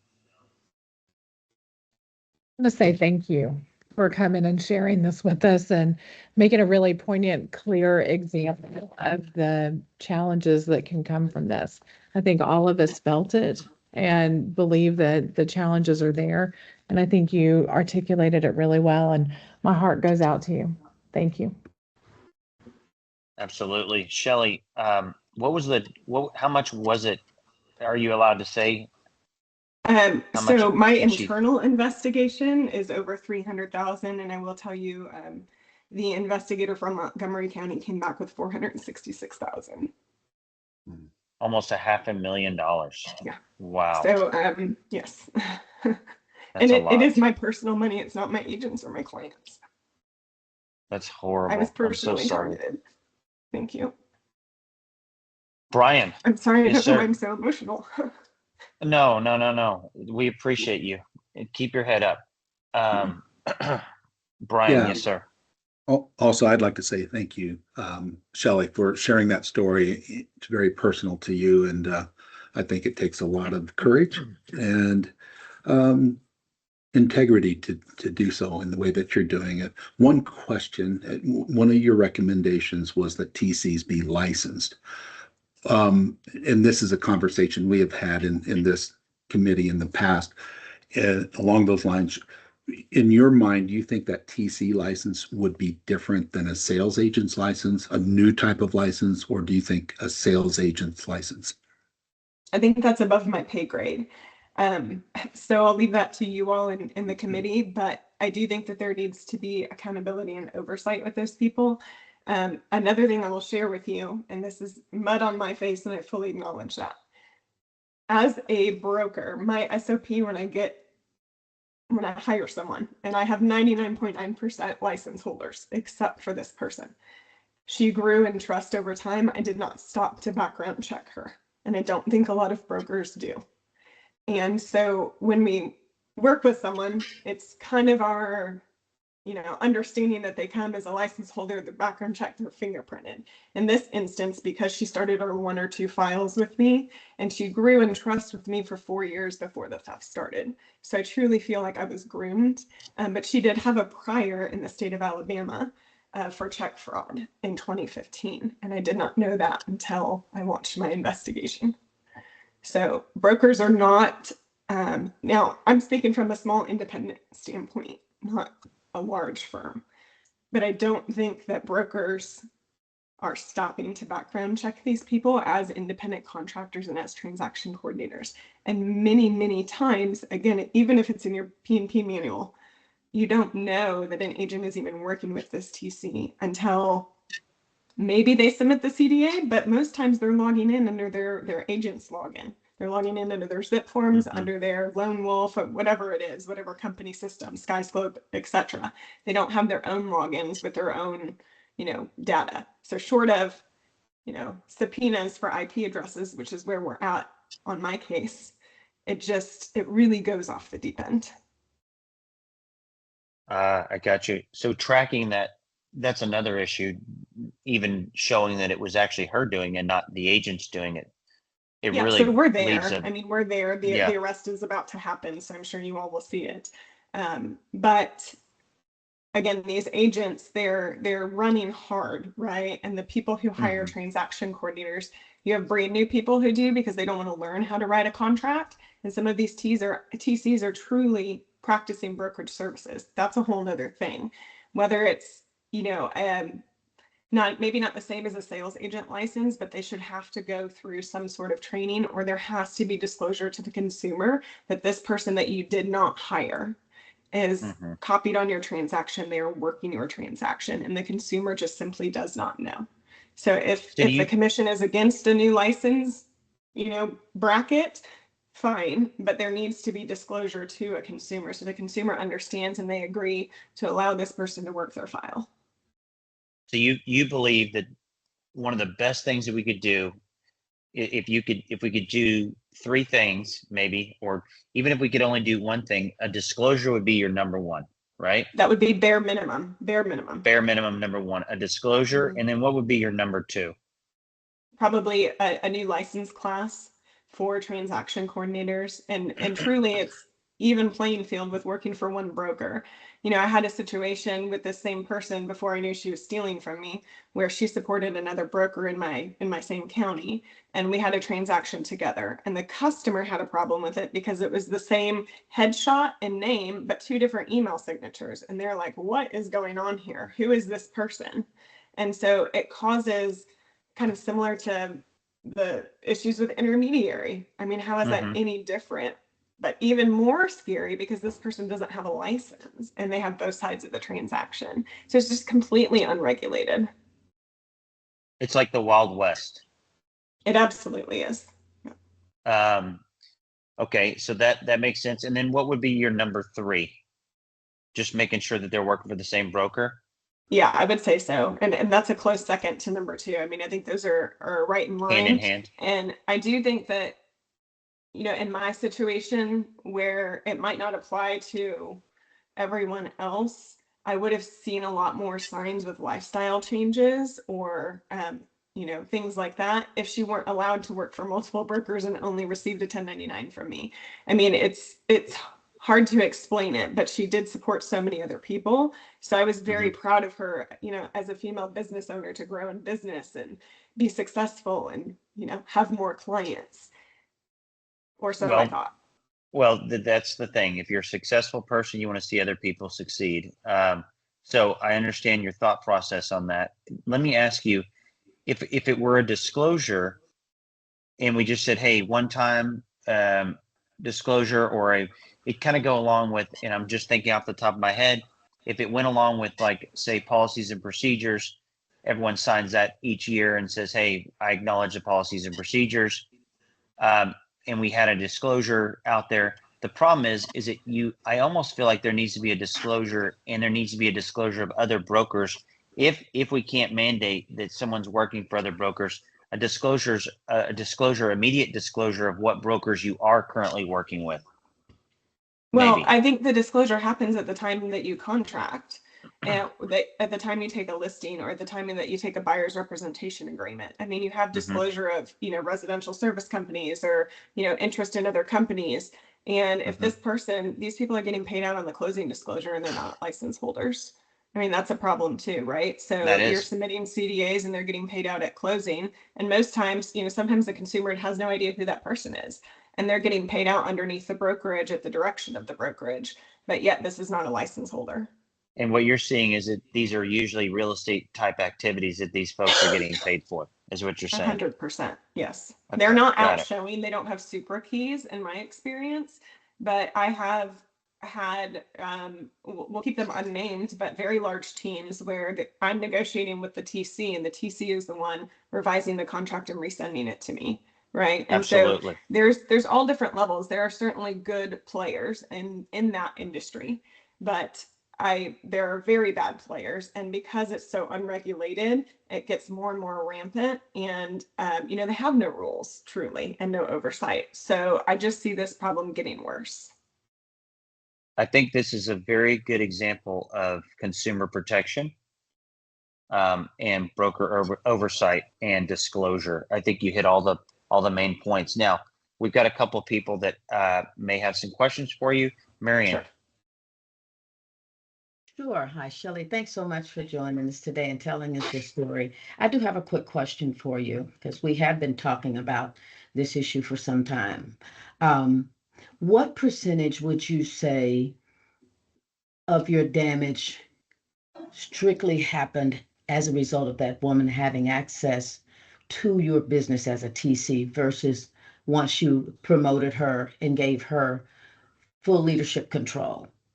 Yeah, that's a great question. So it actually started before the promotion. And because she supported so many different agents in our office and, my team specifically, so I have 8 buyers agents. So part of, our SOP and our team is that the contracts go to her and we use her exclusively. And so she was very entrenched and in the office almost every day. And so the opportunity to intercept the mail with her being in the office, I mean, the criminals are going to find a way. Right? They're going to find a way. But because she was in the office, she had that ability to intercept mail as FedEx packages were delivered, as United States Postal Service mail was delivered. And I will say, it started before she got that promotion, but when she got that promotion, I also was out on maternity leave. Oh, man. Okay. So let me ask you just one other question, because we've really been diving into this. If TREC could not or would not come in and change a licensing type, or any of those things, and if you had it to do all over again, how would you change that when we're thinking about how we're protecting consumers? How would you do that differently moving forward? Just because we're trying to wrap our minds around the role of the whole TC, what roles we give them, what roles we shouldn't give them. So how would you, in your mind, change that based on your experience right now today? We know that you've offered the disclosures and the class action, the single brokerage, just from that perspective. Yeah, great question. I mean, I would start with background checking every single person, that has any interaction with our clients. So that would have been my first step to prevent this. But at the same time, our agents we don't know when they're engaging these TCs, right? And you might not know until you get to the point that the transaction is funded and you see the closing disclosure and someone got paid out on it. And so I'm not sure that even, you might have somebody who doesn't have priors, or, I'm not sure that that would have prevented it, right? So that would have been one thing. You know, we've considered shifting all of our funding to wires instead of receiving checks, but that doesn't really work for us either, just internal practice wise and expense wise. So that's something that we're considering and changing our practices. But truly, I mean, criminals are going to be criminals, Marion. I'm not sure, you know, truly what else we could have done to prevent that. I'd love y'all's insight on that. Okay. Thank you so much, Shelley, for sharing. Thank you. Shelley, before I move on to the next person to ask a question, did you have her handle leases as well? That's a good question. She did as a TC, she handled leases. And I have a very small property management firm and I manage about 12 properties, and she didn't act over there on that firm. But when our team did handle leases, whether that was landlord or tenant, she did submit those to the system and upload those. Let me ask you, and sometimes in those instances, are there sometimes on those applications, like maybe an application of some sort, are there sometimes personal information pieces on there, like kids' names, Sure, social security numbers, sometimes credit cards? Yeah, Ty, Things like great that? question. So yes, as far as names go, you know, we here in the Houston market use Rent Spree now. You know, before it was My Smart Move. And so we don't personally, as a practice, accept social security numbers as a firm, but yes, there are names and things like that on there, and they're paying the application fee directly to that platform, and that's how we operate. But I know a lot of brokers don't operate that way. And so yes, they could be receiving that confidential information. And there's also the public's money here, right? So think about when you're dealing with leases, first month's rent and deposits. Many times those come in the form of cashier's checks. And it's not enough to say that, well, the bank shouldn't accept them if they're made out to your firm. I'm here to tell you they absolutely accept them if they're made out to your firm. And so that's a whole nother, you know, hill I'm going to die on with the banking industry. But the consumer's money is also at risk here with these folks. And it's not too far-fetched to say, you know, the agent had the TC go and meet the tenant just to pick the check up. I mean, that could absolutely happen. Or it could be dropped off at the office and intercepted at that point. I gotcha. Rena, now you had a question. Yes. So thank you for sharing your story, Shelley. It's very courageous, and I'm sure that you're not alone. And thank you for being an advocate for this. Thank you. So something that comes to mind for me that triggered on the lease end, and correct me if I'm wrong, but the way the lease is read and the way the representation agreements are read, the amounts are paid to the landlord, and the landlord is actually the one that's technically supposed to pay the broker. So from a policy perspective, I think it's already clear in our agreements that that's the way it's supposed to go. Whether it goes that way in the industry, I don't know, but the landlord is the one that actually is the one to pay the broker. With regard to the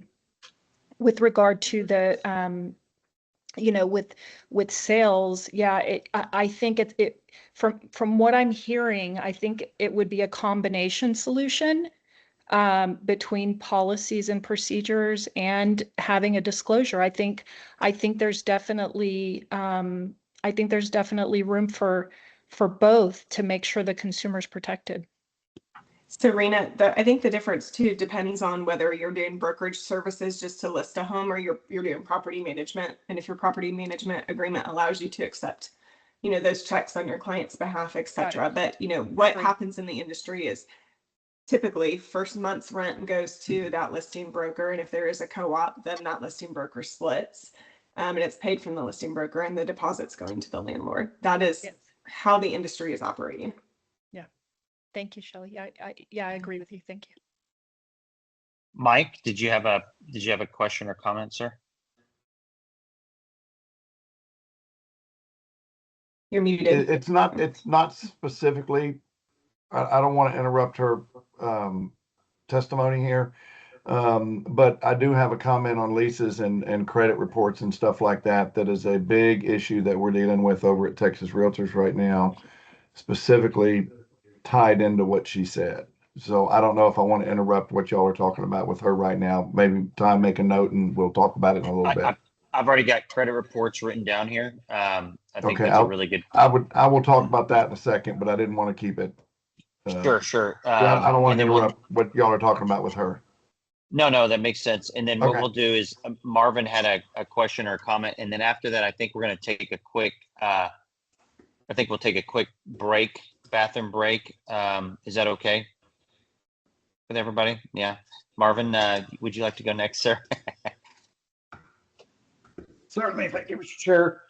Shelley, I just want to say thank you for sharing your story. Earlier today, we were talking about rules and should we make rules without hearing true stories from the field about issues that have come up. And so by sharing your story today, you've been very, very, hello, there you are, Shelley. We can see Sorry, I didn't now. realize I could turn my camera on. Yeah. So it's so important for us to hear these stories. So thank you so much for sharing that. Quick question. For other brokers who have a W-2 staff person handling transaction, handling CDAs, et cetera, or transactions, do you have any advice on how to make sure that W-2 employee would be operating correctly within boundaries? Any thoughts on that? Yeah, I'm not sure that employee delegation makes the difference, whether you're W-2 or 1099, because we have business models that have W-2 realtors. And so the line for me is if you are practicing brokerage services and if you are communicating with a client and you have access to any sort of company systems or confidential documents, that person should be able to, one, get their own login, so we can track those things, and they should have that maybe basic level of license where they at least are background checked and they have to take some sort of class about not leaking confidential information and wire instructions and social security numbers and why a seller might not want the buyer side to see their side of expenses at closing and why that's important. And you brought up a good point about, I loved hearing you all say we don't want to rule make or make recommendations if there's not real world experiences. So that's why I wanted to share that very personal story with you. Thank you very much. Thank you. Shelley, we really appreciate you coming on today and sharing your story and experiences. We hate to hear that you had those experiences, but we're grateful that you're here to share them with us, and hopefully we can help in the future so it doesn't happen to somebody else, or at least make it definitely more difficult for it to happen to somebody else. At least set up some guidelines and highlight some of this for other brokers and TCs out there, the good ones that maybe step up on what we need to be doing as an industry. So I think that makes perfect sense. And I really appreciate your information and your time today, and greatly appreciate you being a brave person to come up here and talk about your experience, because that is, it's very personal. And, yeah, it's an intimidating room. So no, we really appreciate you. Don't be intimidated. We're all the same here. So right. We're all just people, and we just want to help one another. That is it. The goal is to help the next in line. So I do have to run because I've been sitting idle for about 2.5 hours, but I really appreciate you all. Thank you. We appreciate you. Have a great day. Okay. Thank you. All right. If we can we take a break? Do you guys want to break till 12:30, or do you want to? Does that sound like a plan? Okay, let's break till 12:30. We'll reconvene at 12:30, and then we'll come right on back. Let's reconvene our meeting today. We had a little break, and we are talking about transaction coordinators, and we just had a nice public comment and story from someone that had a very negative and hurtful and damaging experience with a transaction coordinator that just so happened not to be licensed. So yes, this is where we are. And Mike, you said you came back with a couple of things. I actually have some notes here too. Yeah. That I think we should be talking about. I'm sure other people have thought about this thing. I want to just say, I want to place it out there. So when we're talking through some of these things, you've got this in your mind. Okay. So in your mind, if a TC crosses over and inadvertently practices real estate, okay, it can be just a slight little bit. Can you imagine if there's an instance like this that happens to a consumer, to a broker, to another brokerage or whatever, and depending on the circumstances, we can paint a lot of different circumstances, but I want you to think about this. The rule is that we must hold on to all communication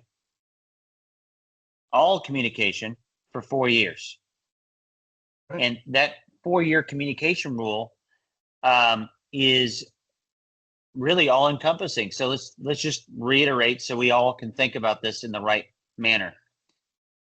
Email, text messages, phone calls, voicemails, shared folders, cloud drives, transaction management systems, direct messages and chat tools, screenshots, printed packets,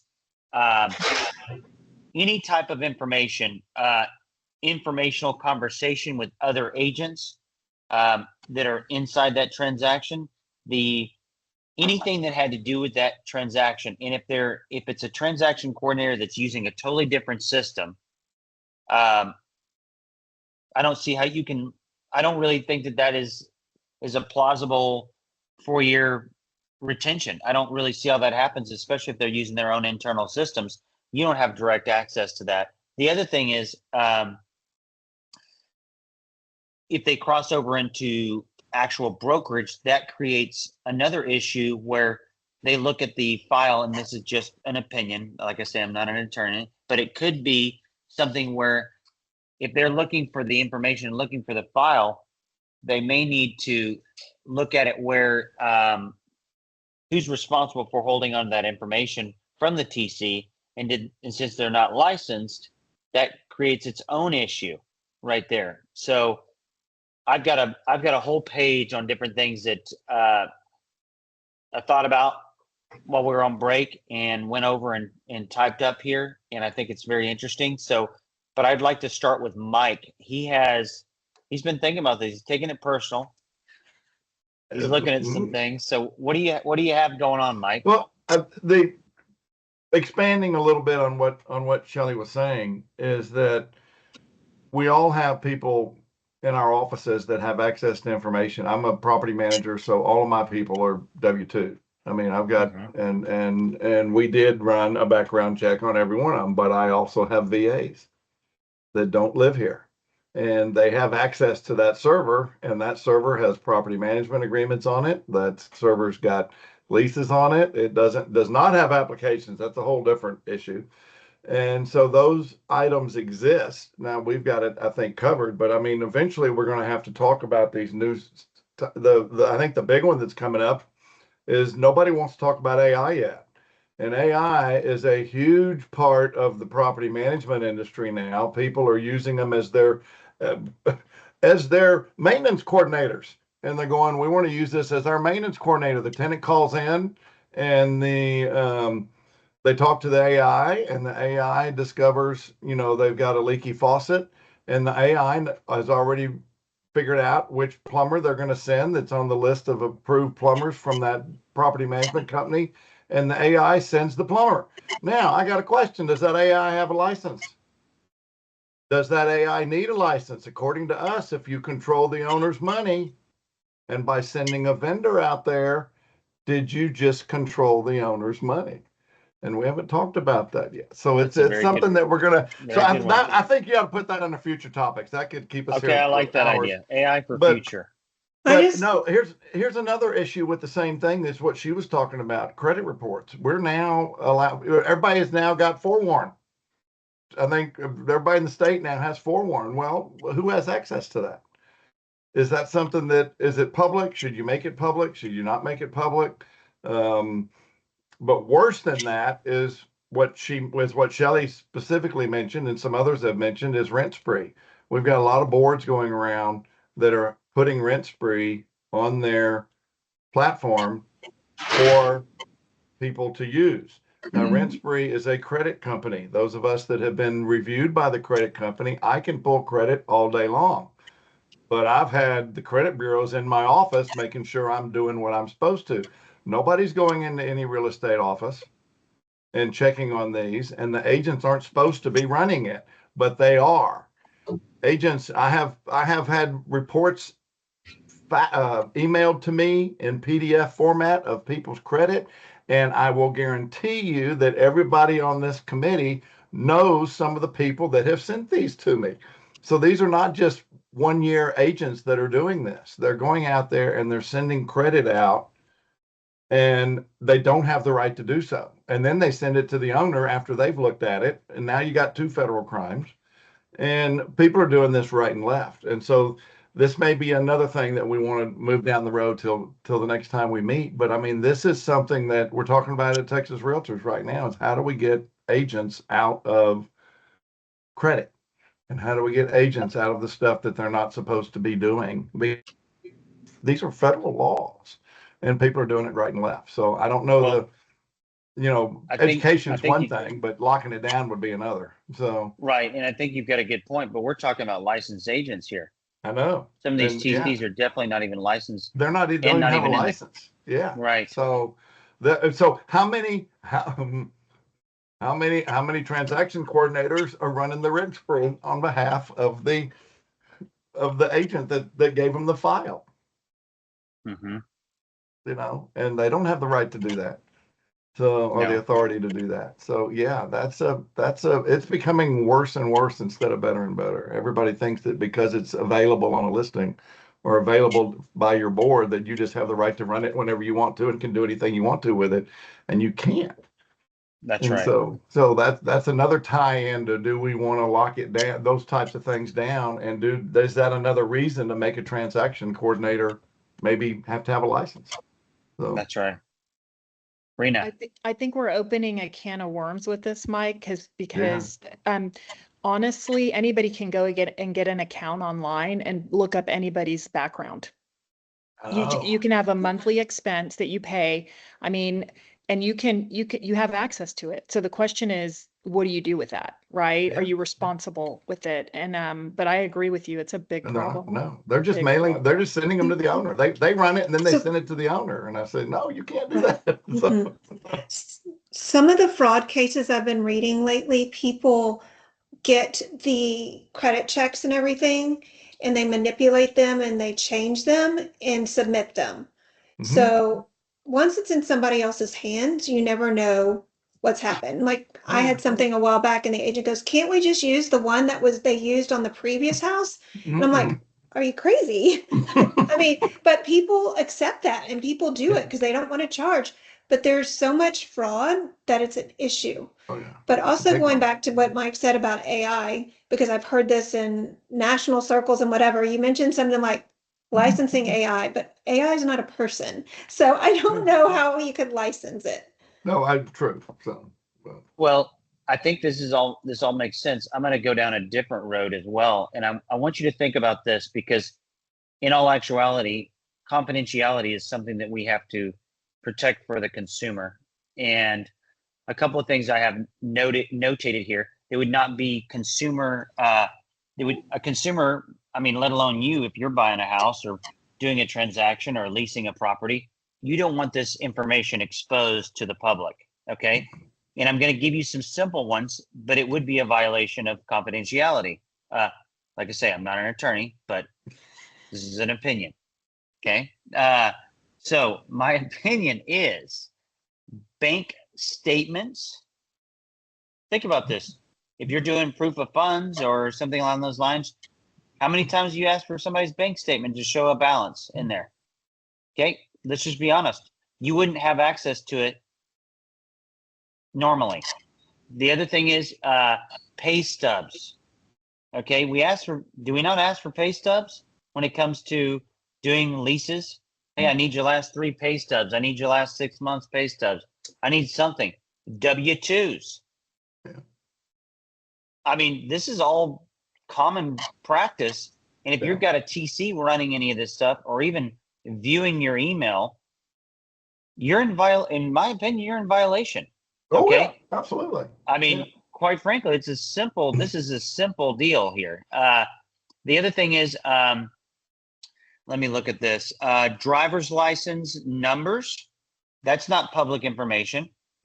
Account numbers, proof of funds, landlord and tenant screening information, lease files, because no one should know your lease unless you disclose that. You know, that's something very interesting. Any title issues as well. That is between the consumer, the title company, and the agent. And if you don't remember, inside, we had an issue. Do you remember this a couple of years ago where lenders didn't want to give any information because of the new federal regulations? Do you remember this? And you had to have in writing that you could get that information, that your client released that information to you. Do you remember this? Yes. Well, do we have that for a TC? Absolutely not. You don't. You don't have it. So that's another problem that comes into that piece. The other issue is I've got one more here. Hold on. I just lost my place. Payoff information. That's not public information. Client motivation could be a big one when you're talking about intermediary and things like that. Marital or personal stress. That's personal and confidential information. Relocation pressure. And if you're trying to do an investment, if you're trying to make an investment into something, you're trying to look for something, do something, and it so happens to cross over and that TC works for another broker and that information is pertinent to that transaction, whether it be commercial, residential, or what have you, or land, whatever. My point is it can hurt the negotiations, it can hurt the trust, and it can damage the consumer. These are just things I've written down here, and I'm sure there's many more, but that's what I have right now. The other thing is, who supervises that transaction at that point? They may work for one broker, right? But they've got their own systems that they're using to collect that data. That becomes a whole different issue. So it's a lot of gray area that should be clearly black and white. And as far as I'm concerned, and like I say, I'm just giving my opinion. As far as I'm concerned is, if you're an agent, you work for one broker. That's it. It's very simple. Feedback, questions, comments. And I think we need to tackle one thing at a time here. Go ahead, sir. Marvin. So I really appreciate Shelley's thoughts and her story, and the level of personal challenge that she's gone through is just unbelievable. And it's really, really a big, it got my attention for sure. My follow-up question to her about how would this have been different with a W-2 employee is based on the fact that in the past, I had a W-2 employee who was the operations person in my office, and she embezzled $80,000 from our brokerage. She was unlicensed, didn't need a license. She was an operations, accounting, admin person. But my curiosity is, and this is going to be a little bit counter thought, so just bear with me in healthy dialogue here. I don't know that licensing transaction coordinators solves the problem. I think a better solution would be creating a higher level of responsibility on brokers who allow independent contractor transaction coordinators to work with their files.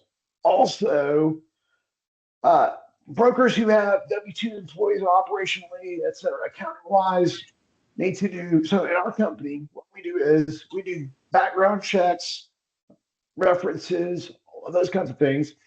And then anytime anyone has financial access to financial information, there's a checks and balances with that. So CDA goes out. There are 3 individuals who see that CDA before it goes out. Now, could it be edited after the fact? Possibly, but we do spot checks and we reconcile after every transaction of here's what we were expecting, here's what we received, and so there's a business process there that can suffice that. So I would probably lean more toward putting responsibility on brokers at a higher level, more intensity, more focus, rather than licensing transaction coordinators. I'm also somewhat open to a concept of transaction coordinators should work for one broker, although I don't know how we can really stipulate that if they're not licensed. And again, back to bring it full circle, I don't know that licensing would have prevented the challenge that we just heard about today. Although my heart goes out to her, unbelievably so. Marvin, I think you've got some very valid points. And I think that when it comes to something like this, when it's undue harm, when it's a direct hurt to a consumer or harm to a consumer, when you're licensed, we have the recovery fund that we can go after. That's the one thing that kind of makes, well, it's not just the one thing. It's just adding more teeth, right? So it's another layer of teeth, and the ability to help someone when they're licensed. It gives that extra oomph and the ability for the state to go in and say, hey, you know what? These agents pay into this thing. We've got this recovery fund. This is exactly what it's for. We're here to protect the consumer. Let's utilize it for a good cause, okay? Because it's, that's the way it is. The other piece is I think that it also helps prevent TCs for their own protection. It helps prevent TCs from crossing over into brokerage activity. And also it makes it, quite frankly, if they're not a W-2 employee, now I would say 99% of them are not W-2 employees. But when they're a contractor, it also creates another issue when they're getting paid based on a transaction. So whenever that transaction closed, they're getting paid, say, a fee or whatever you want to call it. But that fee has to come from somewhere, and that fee would not have been paid unless that transaction commenced and was completed and closed. So therefore, that, in my opinion, like I say, constitutes a payment based on a transaction, on a real estate transaction. Now, the activities that led you to that payment and things like that are one thing, but the fact is that the payment and the activity would not have occurred unless that transaction was even being done. I think that's the whole idea. Now we've got Bob and we've got somebody else. Now let me see who else he's got their hand up. Larry, I got you, sir.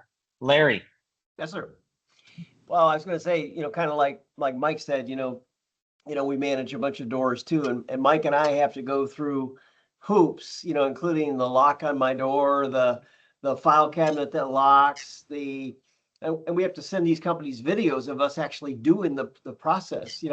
Where's our shredder at, right? All of those important things, and yet, like Mike said, the industry just kind of, I can share this, I can share this, I can share this, and we do have to get kind of a wrap around that.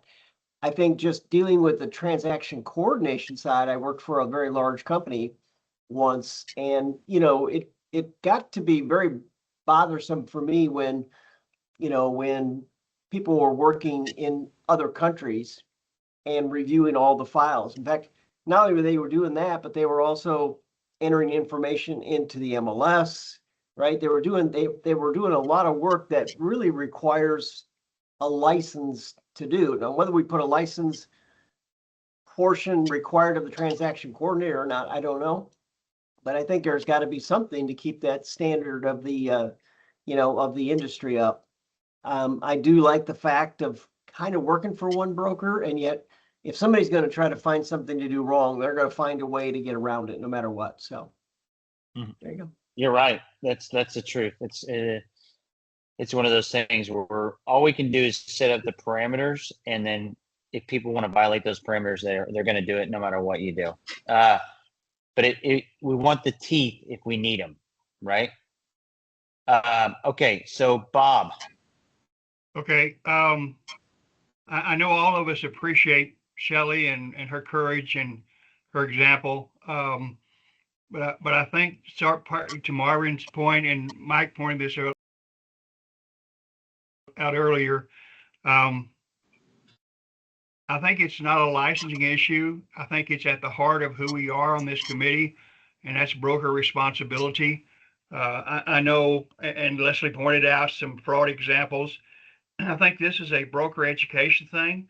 Marvin mentioned this. I certainly had to rethink some of this. I know I've got a large team and they're using out of country TCs. And I find myself thinking, gee, we need to take a harder look at that. So we all have that. But I think that's a process of education, of helping brokers understand, here's some things you need to consider. Here's the exposure to consumer. Whether that's an expansion of what's in the broker responsibility course, which only touches on it a little bit. But I think that this is more of an education than it is a license, because we have licensed agents who do things wrong all the time. And just giving a TC a license doesn't fix everything. And I think we've got a really serious business model issue, kind of, as Larry pointed out, of some big changes. Even if we just say TCs can only work for one broker, there are a lot of TC companies out there, many of them in the Philippines, out of the state, out of the country, who are doing multiple brokerages. And all of a sudden, those people are out of business. So that's something that I think TREC would take a hard look at and say, wait a minute, if this is a business model situation, you're interfering with brokers' business models, and this could be a challenge. I think the easier thing, if it's easy at all, is education. I think just making brokers aware. We've just gained a new awareness thing this morning today with Shelley saying, and people who aren't on this call probably don't hear this, and they need to know that here's something you need to consider. So I think education is going to be our answer in broker responsibility. Just my thoughts. Very well said, Bob. Rena. Thank you. The only other thing I wanted to point out that I think needs to be just heard is, you have appraisers who are licensed through TREC that have access to the physical property, right? When they have to go do their appraisal, they can get into super boxes. My question is there really a violation difference in accessing somebody's physical home versus their financial information? That's a crime like anything else. So I think it does have to have serious consideration. How we handle it, there's a lot of different ways to do that, but that to me is a violation of somebody's rights, however you look at it. And it has to be, we have to think about what we're going to, some kind of action to help.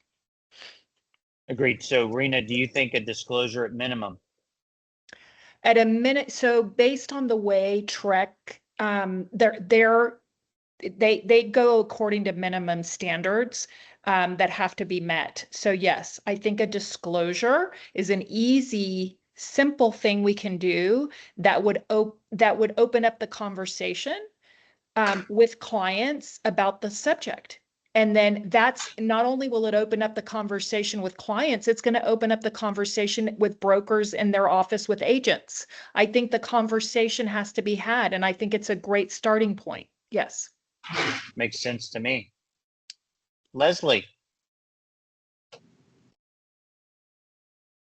Quite honestly, and I've said this over and over in every meeting, our rules state you can only work for one broker. It does not say, even if you're doing transaction duties, you can work for another broker.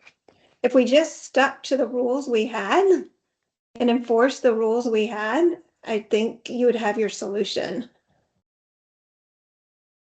I think it makes sense. It does say only one broker. I don't know where this came from, where it was okay. I just think it. So Ty, I can provide some feedback on that, but I also see Brian's hand up as well. Okay. Bob, go ahead, and then we'll go straight over to you. I think that was Abby, right? Yes, yes. Hey, Abby. Okay, go ahead, Bob, and then we'll come right back to Abby. Bob, you're muted there. Okay, I'm sorry, I'm good. I forgot to lower my hand, but thank you. It's okay. I'm good. We like seeing your hand up. Okay, Abby, go ahead. Oh, was it Brian? It was Brian, I think, had his hand up. Oh, I don't know. Let's see. Brian, do you have your hand up? Let me see. I do. I can only see so many people. Oh, there you go, Brian. Go ahead, I do indeed. But however, I always appreciate hearing from Abby.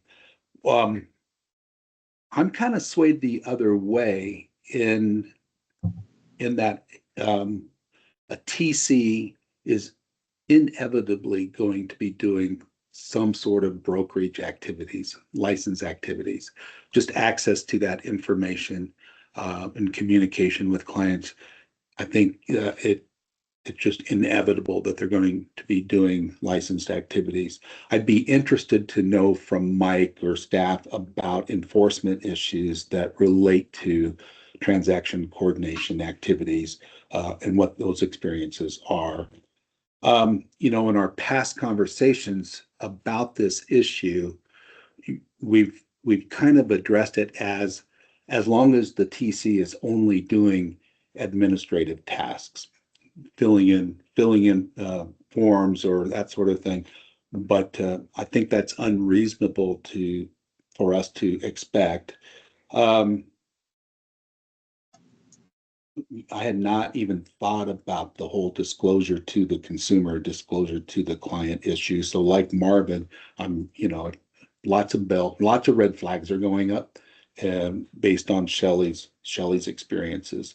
So if we're thinking about not requiring TCs to have a license, and by the way, Leslie, if the rule is that they can only work for one broker, how does TREC have rulemaking authority over an independent, unlicensed, independent contractor who's unlicensed? How can they create a rule and then enforce it if they don't hold a license over that person? So just a question. So in my mind, I think you could go two ways with that, Brian. Yeah. You could either say, if you're unlicensed, I'm sorry, you can't work in the real estate practice because that's unlicensed activity. Yeah. So Or I'm kind of swayed and leaning towards, I think TC should be licensed, but short of that, I would say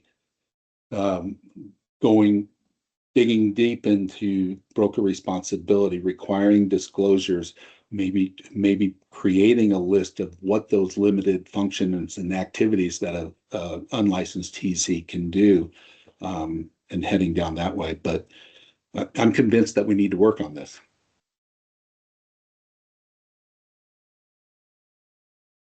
Abby?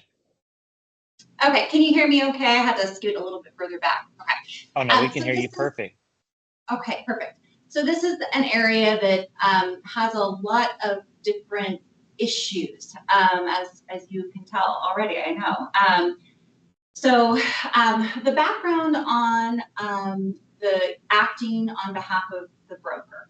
So that's a statutory provision. What the statute says is that a sales agent can only act when sponsored by a broker and acting for that broker. So several years ago, there was a working group formed, had some commissioners on it, had some BRAC committee members on it, I believe, and really examined the issue of what exactly does that mean?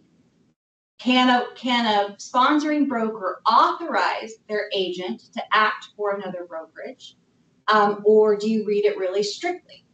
And the conclusion after reviewing information and hearing from folks from the working group was that interpretation is that the sponsored broker could authorize their sponsored sales agents to work for another brokerage with their authority. So that was the conclusion of that working group. Now back to the point of what could we do with a transaction coordinator? one of the things we talked about in that working group also is that, and I know we've talked about here as well, is not everything that a transaction coordinator does is considered, quote, real estate brokerage activity, as that is defined by statute. If it is real estate brokerage activity, then that transaction coordinator has a sponsoring broker, all of the things, if they're licensed, all of the things apply. If they're not licensed and they're doing brokerage activity, then that gets into unlicensed activity. And we have some enforcement authority there to send cease and desist and things like that. If what they're doing is not considered brokerage activity, and this is why it's always so hard when we talk about this, because there's just so many variables, then we don't have authority. If it's more administrative, we don't have the authority to say, hey, transaction coordinator, even though you're not doing real estate brokerage activity, you can only work for one broker. So it all kind of ties together when you look at that, at this particular issue. Rena? Thank you, Abby, by the way. Of course. So I go back to the same point that anybody has access to credit information online. You can get an account with BIN Verified and open anybody's credit report and look at it. Us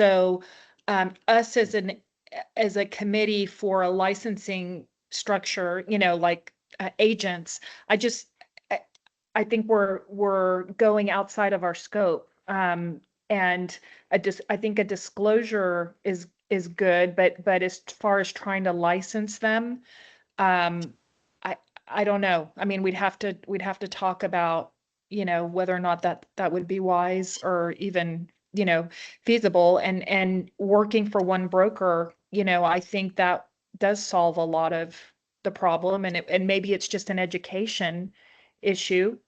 I think a lot of the videos that go out through the Trek website are fantastic. I know I look at them, that educate us on all kinds of subjects. I think that it may be just an education issue. I'm verifying something here. Go ahead, Larry. I was going to say, we require a broker license to sponsor agents, and we require a broker's license in property management. But what if there was, and I'm just going to throw this out for a conversation, but what if there was a requirement that a transaction coordination company is, I don't believe, unless I'm wrong, is required to have some sort of a broker's license, whether you license everybody on that TC team or not, but that at least there is a broker that is, in essence, they're responsible for all the activities.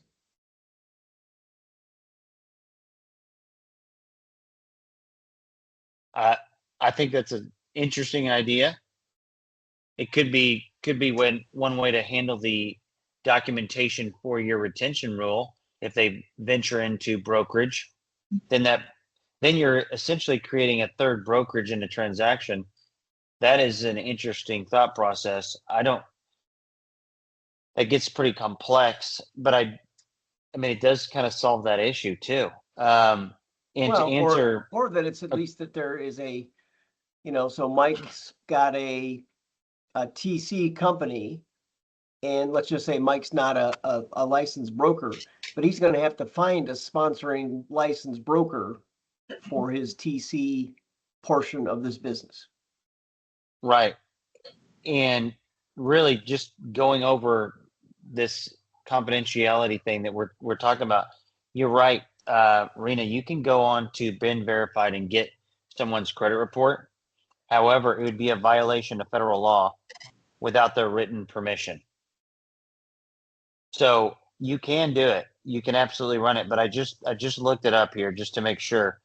And it creates a very big privacy issue and confidentiality issues. And then there's other consumer reporting compliance issues that had come along with that for mishandling someone's information. So it's not public facing. So you would have to get permission, and a disclosure wouldn't even cover that. But a disclosure would at least give you peace of mind knowing that somebody else is touching your file.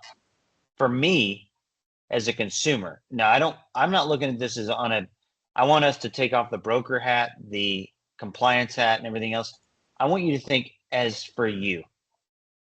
My bank statement information, all my other information that I'm doing to purchase this home. This is my largest purchase of my life. I'm going to have some person that I don't even know messing around with my files and filing this stuff to make your life easier as an agent. I'm paying you big money to handle this transaction, and you're going to send it off to somebody you've never even met before, and I don't know who you're sending this off to. Quite frankly, that scares the heck out of me as a consumer. I mean, it's as simple as the process of that was brought up earlier when, you know, maybe a home warranty company pays $50 for you to do whatever they ask you to do, and you get $50 as an agent. I don't even like that, but that's a totally different thing. My point is, you still have to have a disclosure for it. So there needs to be some type of communication, in my mind, at least, this is like the bare minimum. It needs to be told. Just like, I mean, you can go back to the wholesaler thing where you need to know if your house is being assigned to somebody else that you don't even know. You know, we're under contract. I expect to know what I'm dealing with. This is an agreement between us. And if you've got somebody else, my agents out there sending my information, my contract data, my payoff information, my lending information to somebody else, that makes me feel very uncomfortable and, quite frankly, somewhat violated. But that's my thought process on it. I mean, I'm already weird about that anyway. So, Leslie, sorry. So this is another question I've asked at some of the conferences I've been to, and I sent out on the listserv. And I asked people about showing services, open houses, transaction coordinators. And one state said licensees must be affiliated with an agency and can only conduct brokerage and receive payment from that agency. Holding an open house or showing properties is considered brokerage. And then another one says they can't do it without being licensed for the brokerage involved in the transaction. And then the licensee would have to hold a broker, not a salesperson license. A broker can be associated with more than one brokerage. A salesperson licensee can only be associated with one brokerage. This would govern your scenario to a point. The association of a broker with more than two brokerage must formalize through our license process and not ad hoc, meaning same thing, we have associated brokers who they can go associate with anyone, but if you're an agent, you're only under that firm. And then I believe another one said they don't have anybody going across brokerage lines as well. So, and what is this one? That says transaction coordinators, if they're not licensed, they cannot perform duties of a licensee. They have if one person is sponsored by, if the transaction coordinator is sponsored by one brokerage and performs transaction coordination service for a different, they must disclose they're a licensee and they're employed elsewhere. And then all payment still has to go through their broker. And it also says the sponsoring broker is responsible for that activity regardless of who they're working for. So those are from other jurisdictions. That's common sense. At least that's what I think. Mike, are you up next here, sir? I think Marvin. Looks like you are. Marvin, go ahead, sir. Sorry, I'm only able to see so many people on this smaller screen today. I apologize. That's fine. So I'm really just thinking about, is this TREC's job to hold transaction coordinators accountable for their actions? So let's think of another licensed industry where we have the securities industry. You've got Merrill Lynch, Edward Jones, JP Morgan, Morgan Stanley. If Morgan Stanley has a data leak or data breach, I don't know if the SEC goes after the administrator in the Philippines or if the SEC goes for Morgan Stanley. And so we are not, and forgive me for being super blunt here. It's after lunch. I had a little snack on our break. But we are not the transaction coordinator advisory committee. We are the broker responsibility advisory committee. I would like to maybe encourage us to think about stronger teeth, stronger accountability for brokers. It's a business decision. If one broker decides not to use any kind of transaction coordination at all, fine. If another one decides to use transaction coordinators and then heavily vet them, carefully instruct them and supervise them and have checks and balances in their business processes, great. If another broker wants to be careless, that broker is going to have problems. And I think we hold that broker responsible for the activities in their brokerage. That's where my thought is at this point in time. I think that's a really thoughtful thought process. What do you think about, what else would you say that would be, is there extra teeth that we need to add to this? Or is it start with education, or does it start with a disclosure, or does it start with how do you foresee that? Great question. In fact, let me back up and say, it would also relate to staff members. Back to my scenario where I had an embezzlement situation with a W-2 employee. So at the very least, I think it could be broker responsibility class of educating brokers on you are responsible for the financial and data security in your brokerage. And you need to take that very, very seriously. At the very least, I think that's where we could start. Beyond that, I'm open to other suggestions as well. I think that's actually that's great. Thanks, Marvin. That makes sense to me. Mike.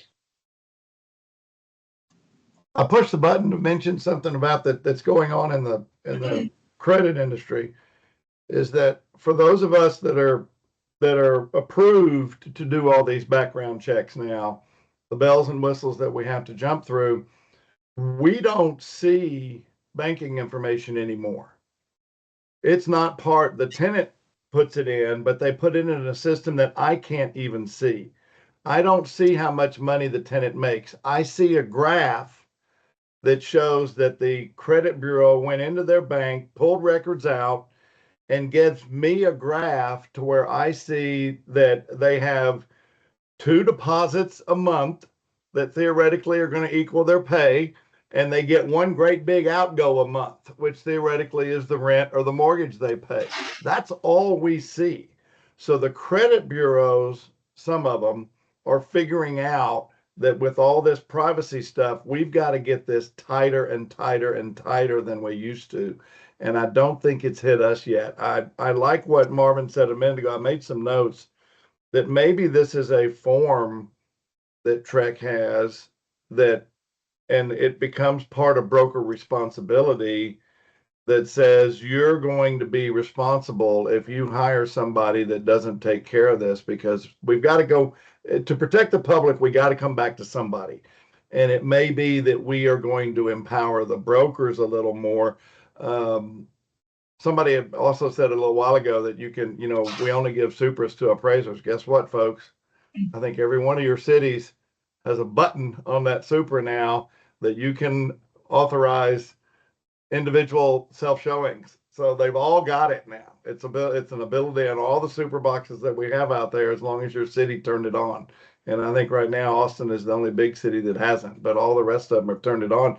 So you don't need anybody with any kind of approval other than, yeah, go ahead and hit that button and we'll let you in the house. So some of that stuff, I'm real nervous that we need to, I think we're all leaning, and I'm leaning more towards some type of disclosure, and whether that means putting the TC's name on the IABS or something on the IABS that just says, be aware that this may happen, or something in the broker responsibility course to go back to a broker, because that's who we're responsible for smacking if they do something against the public interest. So So maybe you're thinking I don't even know. I don't know that we should mess with the IABS, but maybe just a separate transaction coordination disclosure / warning or acknowledgement or It could be. caution,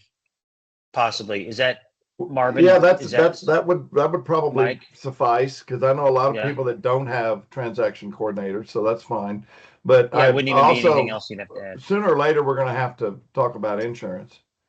Is that going to be covered by your E&O, or should you require that to be covered by your, all of that kind of stuff. So, Right. I think that's just a new field or newer field that we haven't dealt with as much in the past, and I think we got to cover. But part of me says, yeah, let's just license the heck out of everybody, but I'm sure Trek is cringing when we say that. But so maybe we don't want to do that and go through disclosure and education and really holding brokers responsible if that stuff gets out. So And maybe Marvin and Mike, you're right, that maybe the best first step is that disclosure and the acknowledgement from the parties that are dealing with the transaction coordinator. Maybe that's what it is. And then quite frankly, I think that could be a good first step. And then, we've got next year's 2027, we've got the Texas legislators coming in. And if we felt like that something else needed to be done, it's kind of perfect timing to get on that bandwagon. Maybe it's a different license. Maybe like what she said, hey, it's a TC license. I don't know. Maybe there's not. But I think the disclosure, what you guys are talking about, is the minimum. At least you know what you're getting into. And honestly, you can just say, I don't want to use them. If you're a consumer, at least you have the chance to say, I don't want you to use them. Mm-hmm. That's kind of the idea, I think, here. So, Leslie. So I just have a question, because y'all keep saying broker responsibility and disclosure and whatever, but what broker is it? Is the broker the sponsoring broker, or the broker that the person's doing TC with? Question. I saw Marvin smile. Well, so yeah, great question, Leslie. I think it'd be the broker of the transaction for sure, as well as if that transaction coordinator is licensed by another broker, that broker's on the hook as well. So would that disclosure need to go out now in your mind, Marvin, and Mike? Honestly, we'll just ask you guys directly. Would that disclosure need to go out to who in the transaction, or how would that occur? Like in your mind, if we were going to do a disclosure, how would that function? To me, a disclosure is to your client. A disclosure is not to the other side. If not, it's got to be made part of the contract. And a disclosure is between you and your client, typically, is what I understand. So what happens when broker A that sponsors this agent has the client, and that agent that works for broker A is doing TC work for broker B, and they have buyer of the listing that broker A has? You got a hot mess. That's why I keep going back to, you work for your agent. Yeah. They're your sponsoring broker, and your problems are all solved. Maybe it's we have to put all our forms on leases now in the documents, but when we lease a property, when we put a property for lease in the MLS, maybe you have that disclosure and you put it up there so that everybody can see it. So we use transaction coordinators. If you don't like to do that, don't rent or buy from me. So, or okay, Mike, what about this? What if on the disclosure we said, maybe this is another step. Okay. Think about this idea. What if we had a disclosure and it said, this is what a transaction coordinator does if they're licensed, or what they can do if they're licensed, and this is what they can do if they're unlicensed, and this transaction coordinator is licensed or is not licensed, and this is the transaction coordinator that's going to be assisting in this transaction. That'd be a full-fledged disclosure. And quite frankly, it brings complete transparency to everybody. And if somebody had a problem with it, they could address it at the beginning. Does that sound interesting? That will allow more transaction coordinators to want to be licensed. Marvin, what do you think about that? I like the idea of that. I like the idea of it. I would think we need to think about the real world implications of it, but I think the concept sounds good. Okay. And Larry, what do you think? Yeah, same thing. I think, just as long as we can get a handle on this a little bit, because I don't want to, my goal is not to slow down business, right? I think, Mike, I don't have my my maintenance contracts getting assigned yet by AI, but the AI is talking to them and seeing kind of narrowing down, so it is kind of, so yeah, I think we gotta get a jump on a lot of this stuff. Transaction coordinators, who's working for who's responsible for who, right? Just making sure that whatever out of the TC world, just making sure who is their sponsoring broker. And there's got to be some responsibility. At least that broker needs to know what's going on with that transaction too. If I got a transaction coordinator working for me, guess what? As the broker, I still need to see all those files, right? Right. Brian, what are your thought processes here? Well, I think it's should be the minimum requirement. I think the consumer, the client should know who's accessing their stuff. Yes. Ashley, do you have a thought process here on it? I'm in agreement that the consumer needs to be aware. Okay. All right. Now, I think our next step is we're not gonna solve it all today, obviously. But I think we have a direction at this point. This is what I was hoping to get. Either we were going to just table this thing or get some sort of direction. I think this is a solid direction. Now, I'm a little bit on the side of saying, hey, let's investigate what maybe a form would look like. And then we discuss that process at the next meeting. Or we can put our heads together and think about what needs to be on there. I think the form needs to be very simple. It just needs to be a disclosure. That's it. And I do like the point of having a checkbox and information that's fully disclosed. Licensed, unlicensed assistant, this is what they can and cannot do. And then maybe even on there, quite frankly, there was a debate a while back, and I don't know, some of you will remember, but there was a debate on whether to put how to complain about somebody on the IBS and some other things like this. Do you guys remember this? Do you remember? It's been a while. Maybe we should put the complaint information on this form. So we have a separate form for that. That's on the consumer protection notice. Yes. I'm just saying that in integrating this into this one single form, we would put if you have a complaint, here you go. Just saying. It just lets it know it's serious. Make sure you're fully disclosing, I think we have a broker lawyer committee that sole purpose is to create forms. Exactly. That's what I'm thinking. And so I want to send it over to them to recommend to take a look at this thing. Yeah. Yeah. Is that what we want to vote on? You can definitely make that recommendation. Okay. So would somebody like to make a motion to do this? I move that we make a recommendation to the broker lawyer committee to create a form for consumer disclosure of transaction coordinator to include whether or not they're licensed or unlicensed and what those limited activities might be for the unlicensed TC. Excellent. Okay.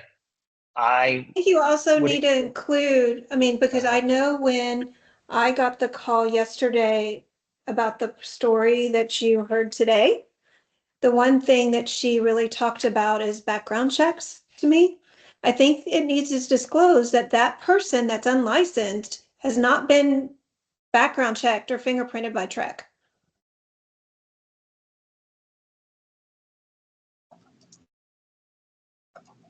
Do you want to modify your recommendation, Brian, or do you?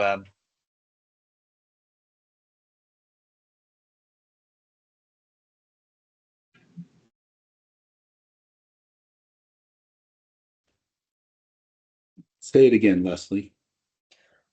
When Shelley called yesterday, the one thing she said was, and she said it to you today as well, that this woman had a prior that she didn't know about.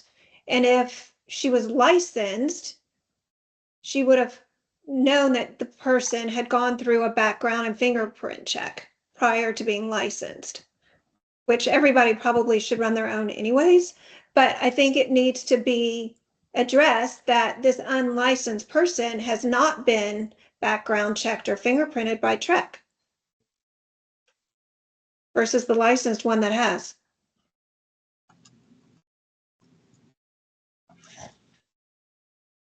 I think it's a very good point. I don't know that I want to amend my motion. I think that's an issue for the broker lawyer committee to work on.